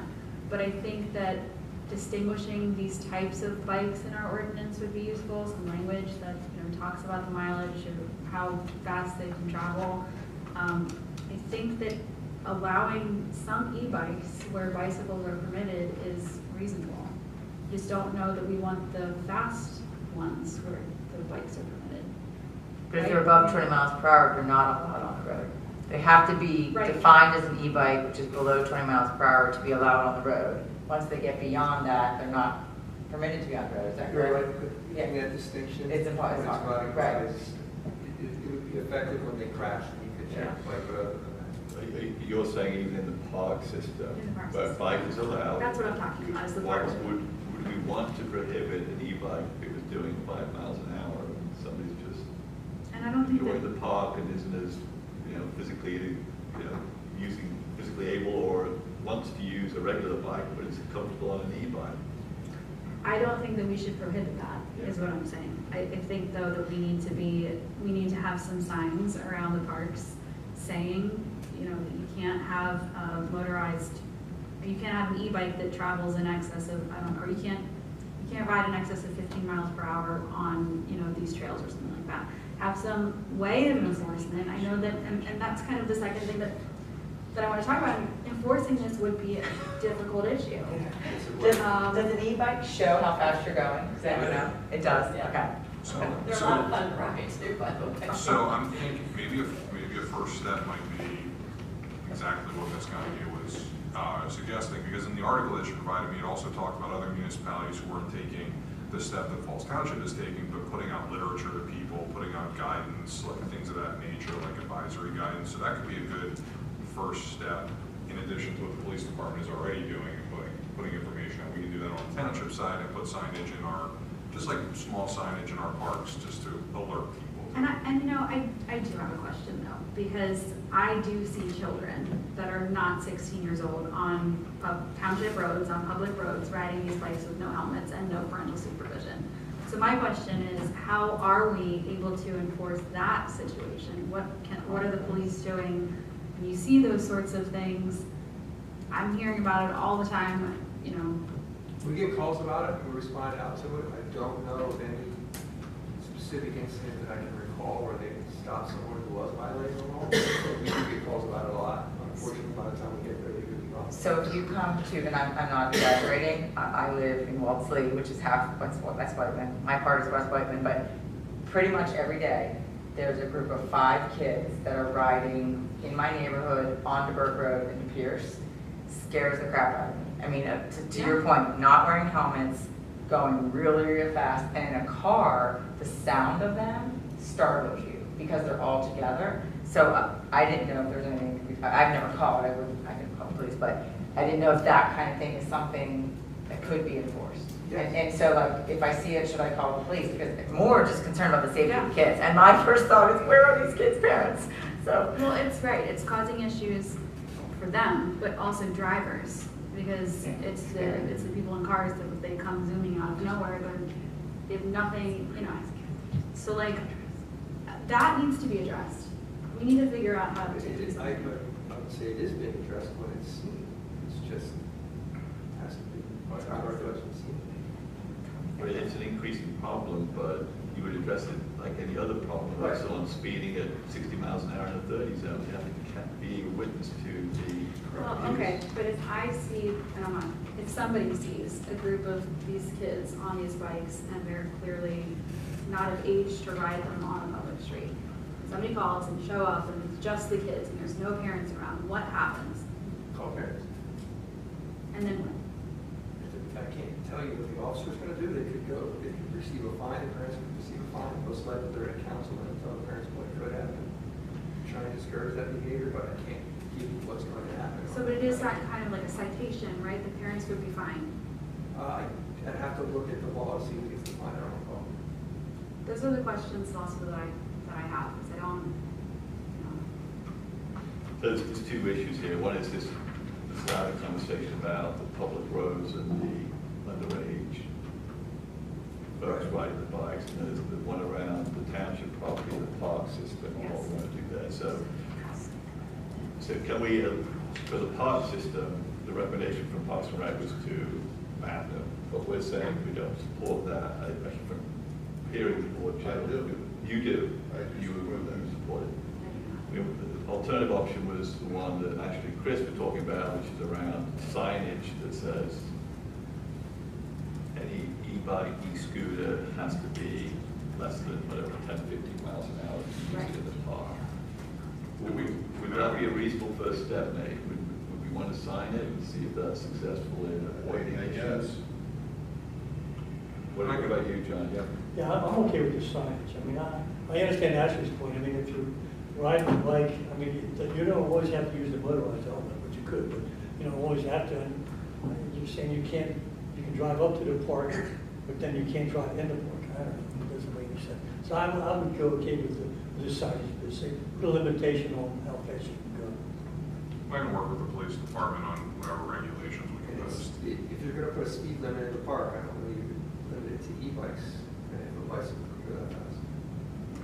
But a bicycle, you definitely don't have something that shows you how fast you're going. Not on a cheap bicycle, at least.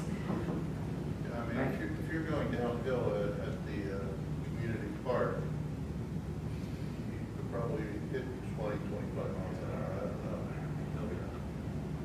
I mean, we do have camp going on in there every day. We have camp going on in 3 of our parks every day right now. We do have, we do our public works crew that's in there regularly. I mean, they can even monitor and report if there's any kind of an issue or anything like that, and we can address things accordingly.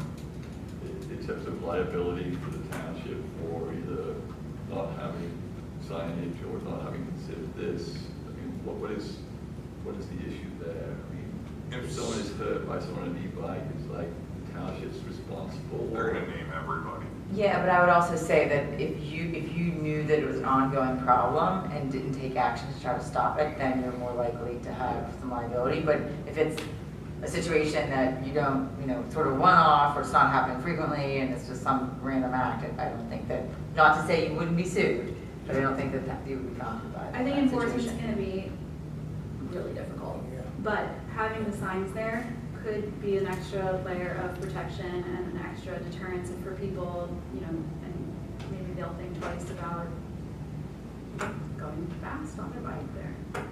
I mean, is this a solution in search of a problem? I mean, are we really experiencing issues with this in our parks at this point? I know we're experiencing issues with e-bikes in the township. I don't know the extent to which the people that are riding these bikes are in the township parks, but I think it's a step that we can take as a township because a lot of people are concerned about this problem. That's at least a start of, if you're gonna ride these kinds of vehicles in our township parks, that you are going to be limited to a certain speed. I think it's reasonable. Let's go with the signs. I think that's the consensus of the board, is to put signs in the park limiting a pedal, e-bike, whatever, to maximum speed. Talk to the chief about what the appropriate language should be, based on the code. And then with regard to the one we do hear a lot of complaints about, on the public roadways, we just have to continue to do what we're doing. Okay.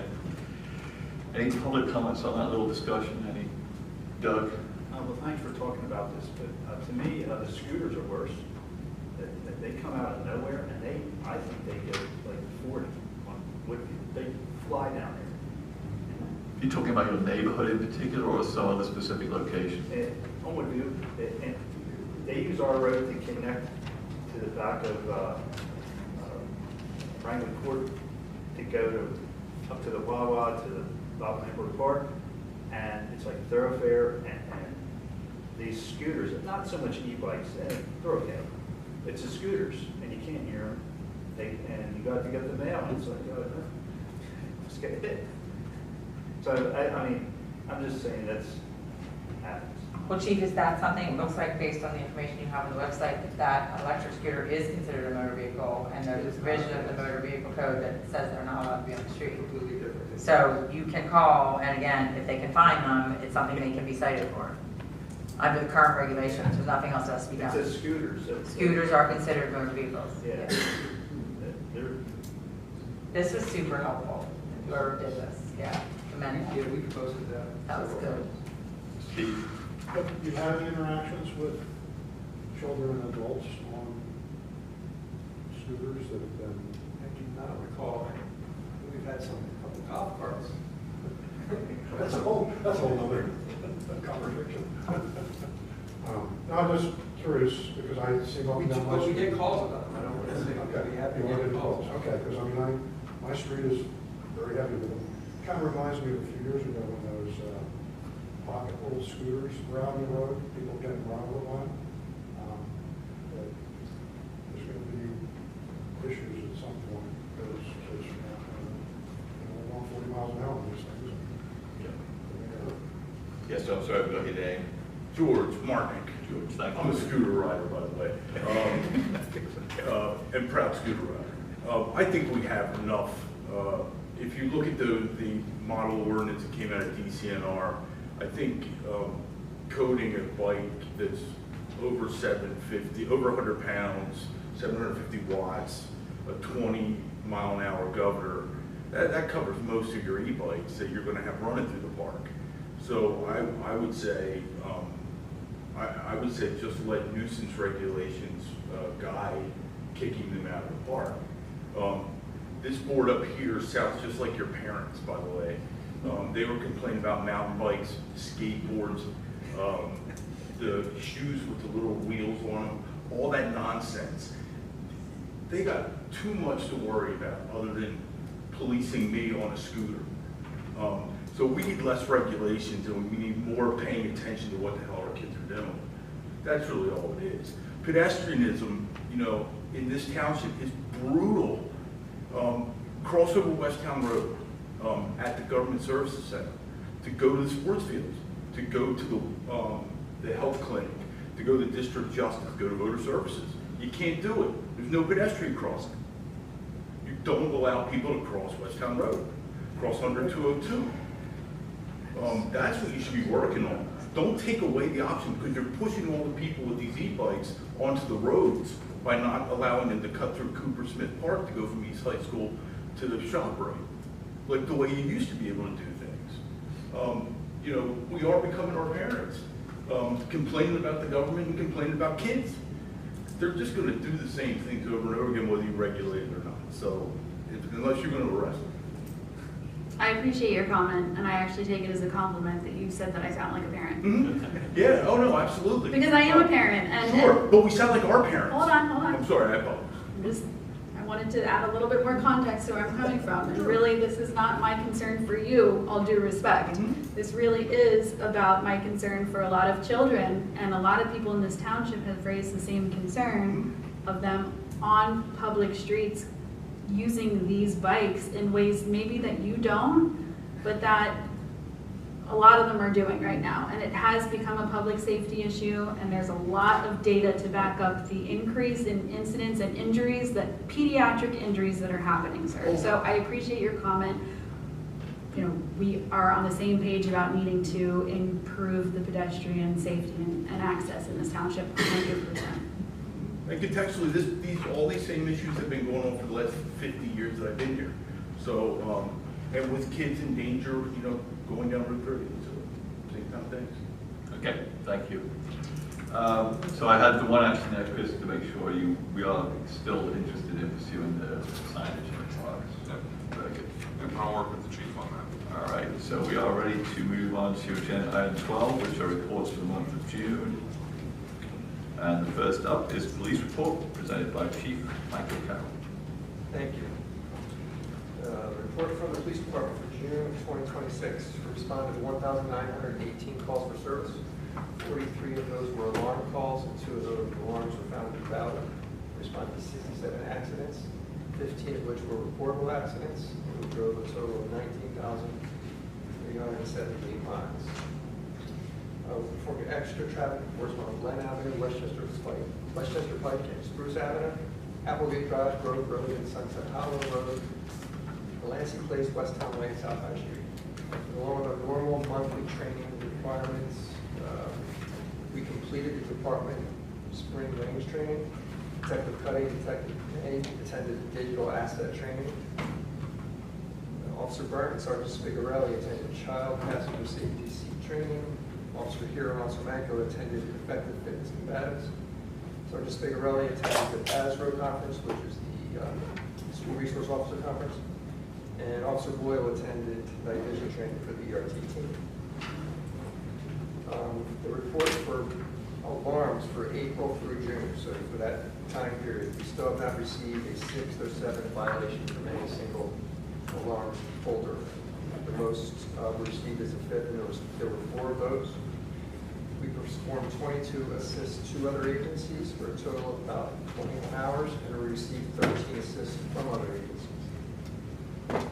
That's the report for June. I also have a report for the first part of the year. I can go with that or take questions first, whatever you like. So any questions on the June report? Just a question. There's been a lot of discussion in past few board meetings about the intersection of West Town, Fountain, and Little Shiloh. I'm looking at your selective enforcement list of intersections. Am I missing that? Is that not? So there's the traffic unit does different. That's department-wide, does the ones I announced. The traffic unit does selective enforcement on specific areas. Okay. But in that area, they did some bush trimming in the last week, and there's a meeting there, I believe, tomorrow. That's correct. To reevaluate site distances with that trimming to see if they need to do more. We had a meeting last week between Public Works, the Traffic Safety Unit, and Codes, and that's what resulted in the site trimming that we did that in-house since it was all within our right-of-way through the Public Works Department. And then, as the chief stated, they're going out to look at site distance tomorrow when Mr. Daniels is here for his office hours, so he can be involved in that. Any other questions on the June report? Okay, we're ready for the semi-annual headlines. So for the first half of 2026, we responded to 11,744 calls for service, 228 alarms, 489 accidents, and drove a total of 82,772 miles. And putting that in context with last year, a lot of our numbers are down. Some of the numbers that are up are fire calls and ambulance calls. No, not ambulance calls, excuse me, fire calls and accidents. Most of our other numbers are down. And when you looked at the crime statistics for the department, they're generally close to the same. Some of our frauds have been recategorized as thefts, and they're still up from last year, but other than that, we're generally the same. Any particular insights on the motor vehicle accident trend? I do not, and it's probably 15% higher. Yeah. Any other questions for the chief on the semi-annual report? Just a question, the most common crimes occurring in the township seem to be larceny and theft. In 2025, there was 103 incidents. In 2026, 174, represents about a 69% increase. Any insights as to why this is the case? What's going on? Yes, because some of the calls were recategorized from fraud and theft, but if you combine those two statistics together, we're still up, but not to that degree. So it's just a matter of combining the frauds included in that Correct. category? Any other questions? Is there anybody here who has a question for the chief? Yeah, but not a report. Well, yeah, ask him now. Okay, these flock cameras, flock that's in the news, with the class. So Flock is a company. Okay. They're pretty big throughout the country. We use a different company here in West Goshen and in this area. Are you going to continue using? Oh, it was the Supreme Court case, right? That ruled not legal. I've never heard that before in my life. So this is the same one, you can plug in anybody's license plate and find out if they've gone through those cameras within the last 30 days, timestamps, who I am, my car, what time I Or went your through. car. Because you would have your license for that. All right. Any other questions for the chief? Thank you. Appreciate it. We're on to agenda item 13, Board of Supervisors announcements. Ashley, do you have any announcements? I do not. Okay, John? Yeah, I just have one I just want to talk about. I participated in the Westchester University conditional use hearings on Tuesday, June the 23rd and Tuesday, June the 30th. And there we heard testimony from Westchester University and the township expert witnesses on the Westchester University master plan. The next and the final hearing is scheduled for Monday, August the 24th. And then residents who are parties to the proceeding will have the opportunity to present their expert witnesses and testimony regarding the plan. I certainly encourage folks to take that opportunity. This has been a major investment in time, energy, and money on the part of the university, residents, and the township. The plan identifies proposed university capital projects over the next 10 years. It's an important opportunity for all of us to become engaged in this process and to be part of it. And that concludes my report. Thank you, John. Thank you. June 22nd attended an A250 meeting via Zoom. I also attended the June 23rd and 30th Westchester University Master Plan Conditional Use Hearing. June 25th, I attended the Historic Commission. July 7th, attended the Westchester University West Goshen Township Leadership Task Force meeting. And July 15th, I attended the Park and Rec meeting. Thank you, Nate. My announcements are the board met in executive session on 26th of June to review 2026 performance objectives with the township manager and the chief of police. The board met in executive session prior to this meeting to discuss personnel compensation with the township manager and HR director. I participated in a workshop with the township manager and staff from the Chester County Department of Emergency Management to discuss the township's emergency operations plan and notification and resource manual. Standardization of the EOP and updates to the resource manual are to be made. We did discuss at that meeting the opportunity to utilize Ready Chesco for all communications, not just emergency notifications, to township residents. This would enable the township to cease use of Blackboard Connect and eliminate that expense. Chris is going to be working on this for potential implementation, hopefully for the beginning of 2027. Did I get that right for the? That is correct, and I'll just add that we have a staff meeting with representatives from the Department of Emergency Services to talk about that on August 4th. Great. That's all I have. Is there any questions or comments for the board? Great, then we'll move on to agenda item 14, Township Manager's announcements. The Township's July e-newsletter will be issued on July 24th, 2026. Our waste and recycling bid is currently out, and the bids will be open on July 29th. The board will have 60 days in which to award the contracts. The last possible meeting for that will be September 15th, 2026, and we have prepared a survey for the community that will be issued once the bids are open. We've worked with Dandelions Digital to have everything formatted, and our plan is to advertise it weekly for a month on the township social media, and we're also going to do a CTY to make sure people are aware that the survey is coming out. In terms of our elective payment option under the Inflation Reduction Act, I'm pleased to report that on June 29th, we received our payment from the IRS in the amount of $158,318.94, and that is reflected in the June Treasurer's Report. Our traffic signal project on Route 202 and Boot Road has been completed, and I anticipate receiving the second payment from our insurance company for that work in the next 7 to 10 business days. So that'll be about $53,000. Was there any cost at all to the township for that work? Our deductible of $2,500. And Mike Hackett, our Assistant Public Works Director, he had a meeting last week with, it was either last week or 2 weeks ago, with representatives from Higgins, our signal contractor, about some preventative maintenance options that we could consider in the future.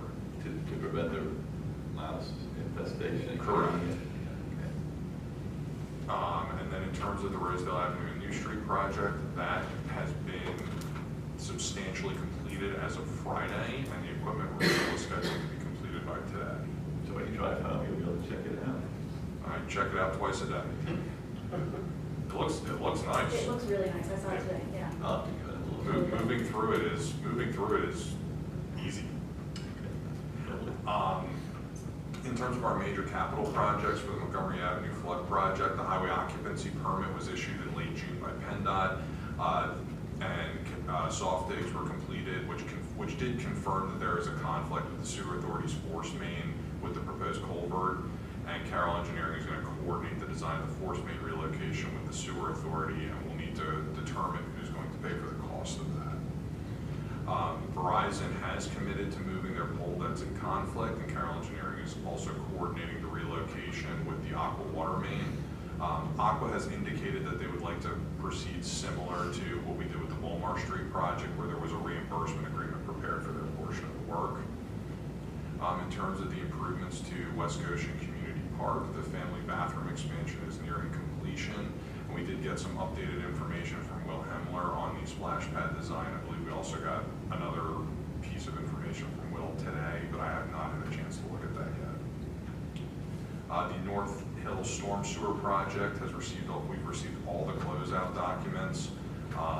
We have issued a check for payment application number 6. We are retaining 0.5% of the contract value for one final reseeding in September to address some bare spots in the Civic Association property. And as of today, we did submit our filing to the PA Department of Community and Economic Development for the grant that was awarded for this project. So based on the reimbursement form, I'd expect to see payment in the next 3 to 4 weeks. How much is it for again? $424,998. Lovely. So we should receive that. We exceeded our match requirement under that grant, so it was for the full amount. And then we're going to begin, now that I've finished that one, we're going to begin the process of submitting for our reimbursement under the Rosedale Avenue Sidewalk Project. We have the Growing Greener grant application that was submitted, and we anticipate an 8 to 12-month timeline before those awards are announced. And finally, we have our community development block grant project that was submitted on May 21st for just under $1.1 million, and I anticipate hearing awarding of that the fall. We're still waiting on an announcement for our local share account grant application that was submitted for the southern side of North Hill, and that was around $1 million. That should be hopefully sometime this fall. We'll be hearing from that. At the next meeting for the board, we are going to discuss the RFI that was issued for the fire and EMS strategic plan. That was discussed by the COG at their meeting on Thursday, and each municipality is going back to their respective governing body to make sure that the municipalities are going to be participating in that project. We did receive 5 responses. Mandy Canlin from East Bradford and I reviewed the responses and put together a summary for everybody, and that will be discussed at the August 4th meeting. And then finally, our zoning ordinance was reviewed by the Township Planning Commission at their meeting on the 14th. It is with the Chester County Planning Commission being reviewed right now and is available on the Township website along with the zoning map for public comment review. Those are all my announcements for this evening. Can you just remind me what the expected timeline is for the zoning ordinance to be before the board for approval? So we will, the county has 45 days under the MPC to issue their comments. Our plan is to see what kind of comments come back from the county and bring this back before the board before doing a legal advertisement for the public hearing. Okay. So we'll see if we will be having it on an agenda to authorize it for advertisement. We'll just review the comments and see if the board wants to address any of those comments that the county puts out. Got it. Any questions for Chris? Steve? Have you received the surveys back for the trash? What people are interested in? Got any feedback at this point? We haven't started that yet. When the board discussed that at one of the meetings in May, the board wanted to wait until we got the bid results back, because then we'll know whatever kind of cost increases there are for the different options that were bid out. So we'll launch the survey once the bid results are received back on July 29th and get those results back. The board has 60 days from bid opening in which to award the contract. Any updates on the Fern Hill Reservoir? I know it's all being handled by attorneys, but can you give us a sense of anything, or how long it's going to be, or any nibbles? There is nothing to update at this time. Do you anticipate it's going to be a while, or could it be? It is completely within the borough's hands. Do they have it on their, like, they don't have it on any of their meeting agendas or anything? I don't know this guy. I believe they're probably going to talk about it sometime in the next month, I would say. I don't even know if Aqua's made an actual formal offer of the property to the borough yet. Any other questions? Very good. We'll move on to agenda item 15, zoning officers announcements. So the zoning hearing board met last night to hear the application for 701 Coltrane Lane, and that was to permit a 52-inch tall fence in the front yard adjacent to Bernstein Lane. So they will issue a decision for their August 31st meeting. They did issue decisions for the applications for 204 Seal Lane and 100 Trevor Drive, and the requested relief for both applications was granted. At their meeting on August 31st, they are going to hear an application for 1314 Burke Road. That is the location of Pierce Middle School. They are seeking a variance from section 8454F to permit construction of a sidewalk within a prohibitive steep slope, as well as variances from section 845710F1 and F2 to not construct the sidewalk or fence along Burke Road, as there is an existing fence behind a mature row of evergreen trees. That application is scheduled to be reviewed by the Planning Commission at their August 11th meeting and will be in front of the Board of Supervisors at the August 18th meeting. There will also be an application for 501 South 5 Points Road.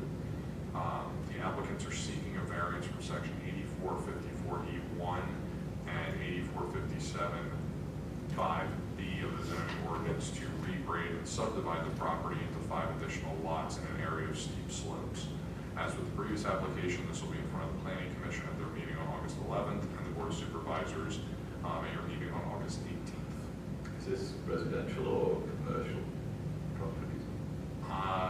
Well, Burke Road is the school, is Pierce Middle School.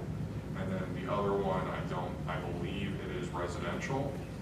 But since it involves a future land development, they both involve future land subdivision or land development applications, so they'll come before the Planning Commission, the board for a recommendation on whether or not to take a position on the applications. So they want to divide that, what's there now, into 5 individual lots? That's my understanding. Do you have any idea what the total acreage is of the entire area? Unfortunately, I don't know off the top of my head. We can look at it. Okay. But both of those will be going in front of the Planning Commission for a recommendation on a position on the applications, and they will be coming before the board for a decision at your August 18th. Okay, the hearing for the zoning hearing board is at the end of August. Correct, August 31st. All right. I have one question.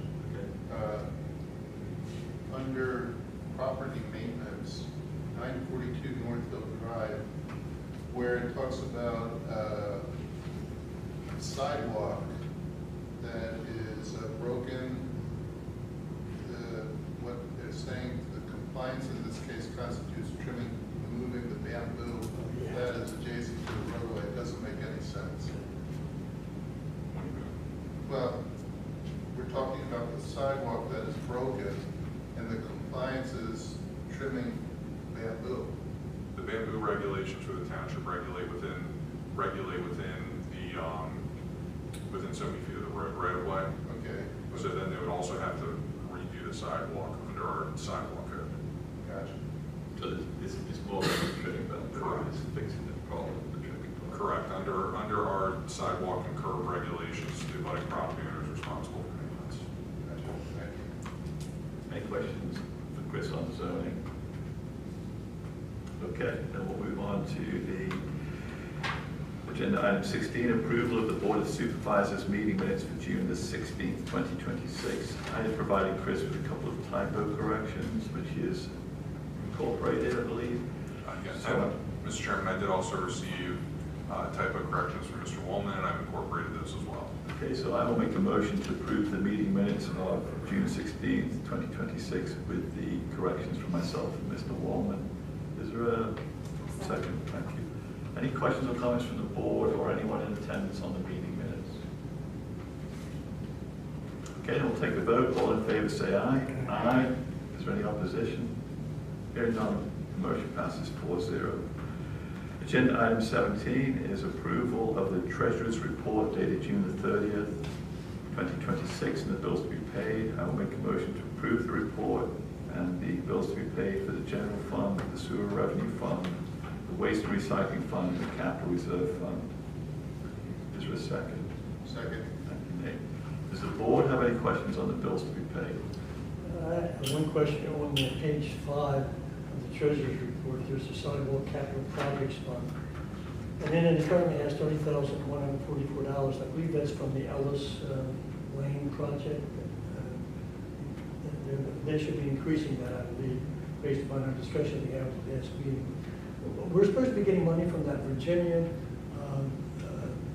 land and Schramm project, I believe, for sidewalk. I do not believe they've recorded their plans or done their financial security yet. So they haven't submitted an application yet for that plan? No.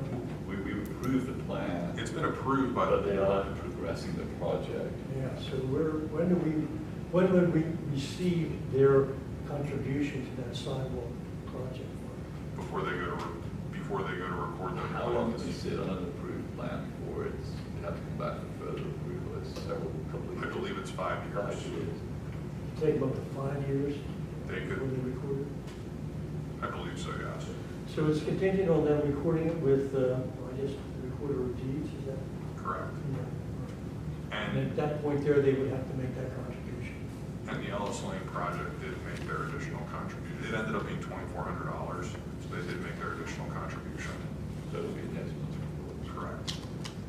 Any other questions from the board on the treasurer's report or the bills to be paid? Any public comments or questions on the bills or the treasurer's report? Margie? Yeah, I'm sorry I took a little bit of time to through some things, but my first question, total general fund, so at the end of May, or I'm sorry, at the end of June, is 24.5 million. Is that for the $5 million transfer? That transfer is done at the end of the year, or where does that transfer stand?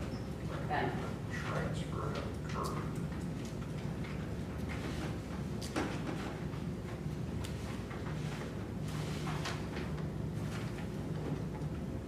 I think that's before the $5 million transfer, just based on looking at the balances in the account.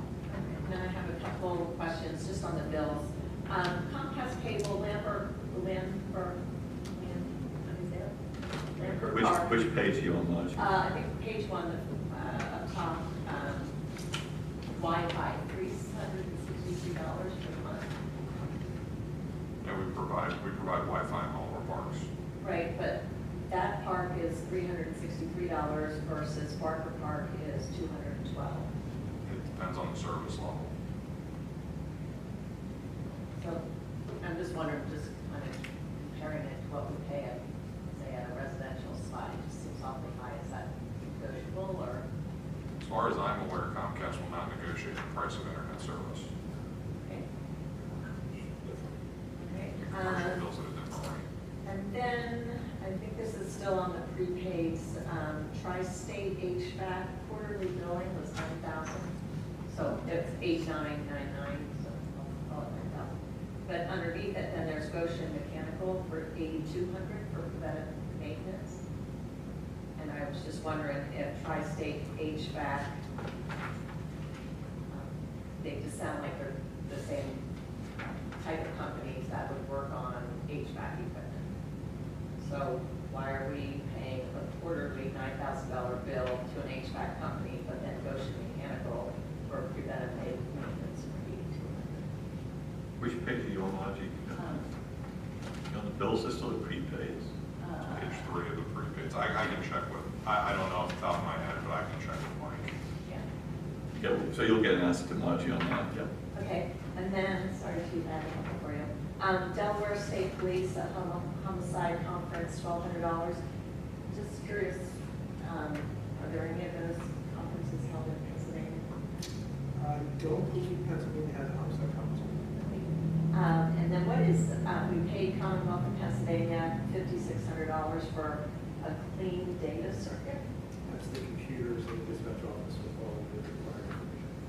So that, I don't understand what that, like. Commonwealth Law Enforcement something network, but it's for the distance, all the warrants in the state, look up driver's license, registrations, all that information. So that's what we pay for. Okay.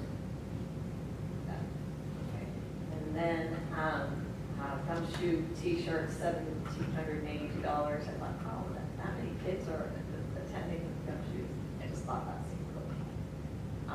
So how many weeks do you do gumshoe? 3 programs in 3 weeks, yeah. How many kids on each one? I have to look. Good.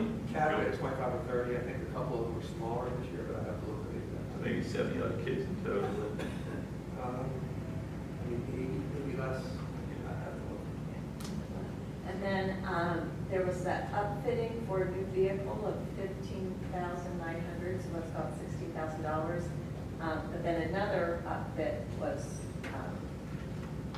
I just thought in the past that cost was usually like $6,000 to $8,000 for that. It depends on the car, and the outfitting has gone up and up. So we buy a base vehicle and then it's $16,000 to get it. Depending on the vehicle and what goes in. Okay. And then also Bergie, I think this might have been in the Public Works, truck tire replacement, $7,245. I'm just curious what kind of tires we got for $7,200. And then there was a back. So there's something you're asking for a response from the Well, township? no, not necessarily. These are just things that I wish if we had budget oversight or something that I'd really like this would pass. The big truck? Well, maybe. I looked at the big truck tire costs and it just still seemed awfully high. Except maybe a few trucks, we're not on that. It's for truck 115. I don't know which truck that is off the top of my head. It's probably one of our larger vehicles if it was that expensive. Yeah. We'll add it to Chris's list to respond to you on that. Okay. And then there was a back truck rental for $35,000, and I was just curious why we rented a back truck for the county. No, we didn't. Oh, I thought we bought one. We agreed several years ago to have a program of several weeks of going around the Oh, that's township great. using Okay. rental equipment. Okay. Mark does not want to change We that. didn't want to buy one. Yeah, it was coming for cheaper than one. I was kind of excited. I saved my personal household like $10,000 in the last 2 weeks over just being persistent and asking people and getting second quotes and everything. So I was like, if I and my little household can save $10,000, like, just to ask questions of local government, because I think there's just still a lot of savings that we could find with a little digging in. We appreciate your frugality, Mark. Okay, thank you. All right, so we have a motion and a second. Is there anyone else with any questions? Okay, then we'll take a vote. All in favor, say aye. Aye. Is there any opposition? Hearing none, the motion passes 4-0. I'll move to adjourn the meeting at 8:12. Is there a second? Thank you, Ashley. All in favor of adjournment, say aye. Aye. Thank you, everybody.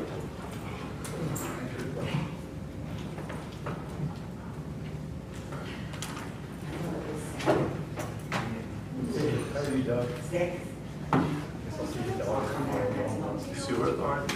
It'll be the first Wednesday. I was reading So you're gonna go do it? I'm so excited. Well, I think I would have the clips in my bag, which I think is that meeting. It's on August 4th. It's next Tuesday. It's next, I'm sorry, August 5th.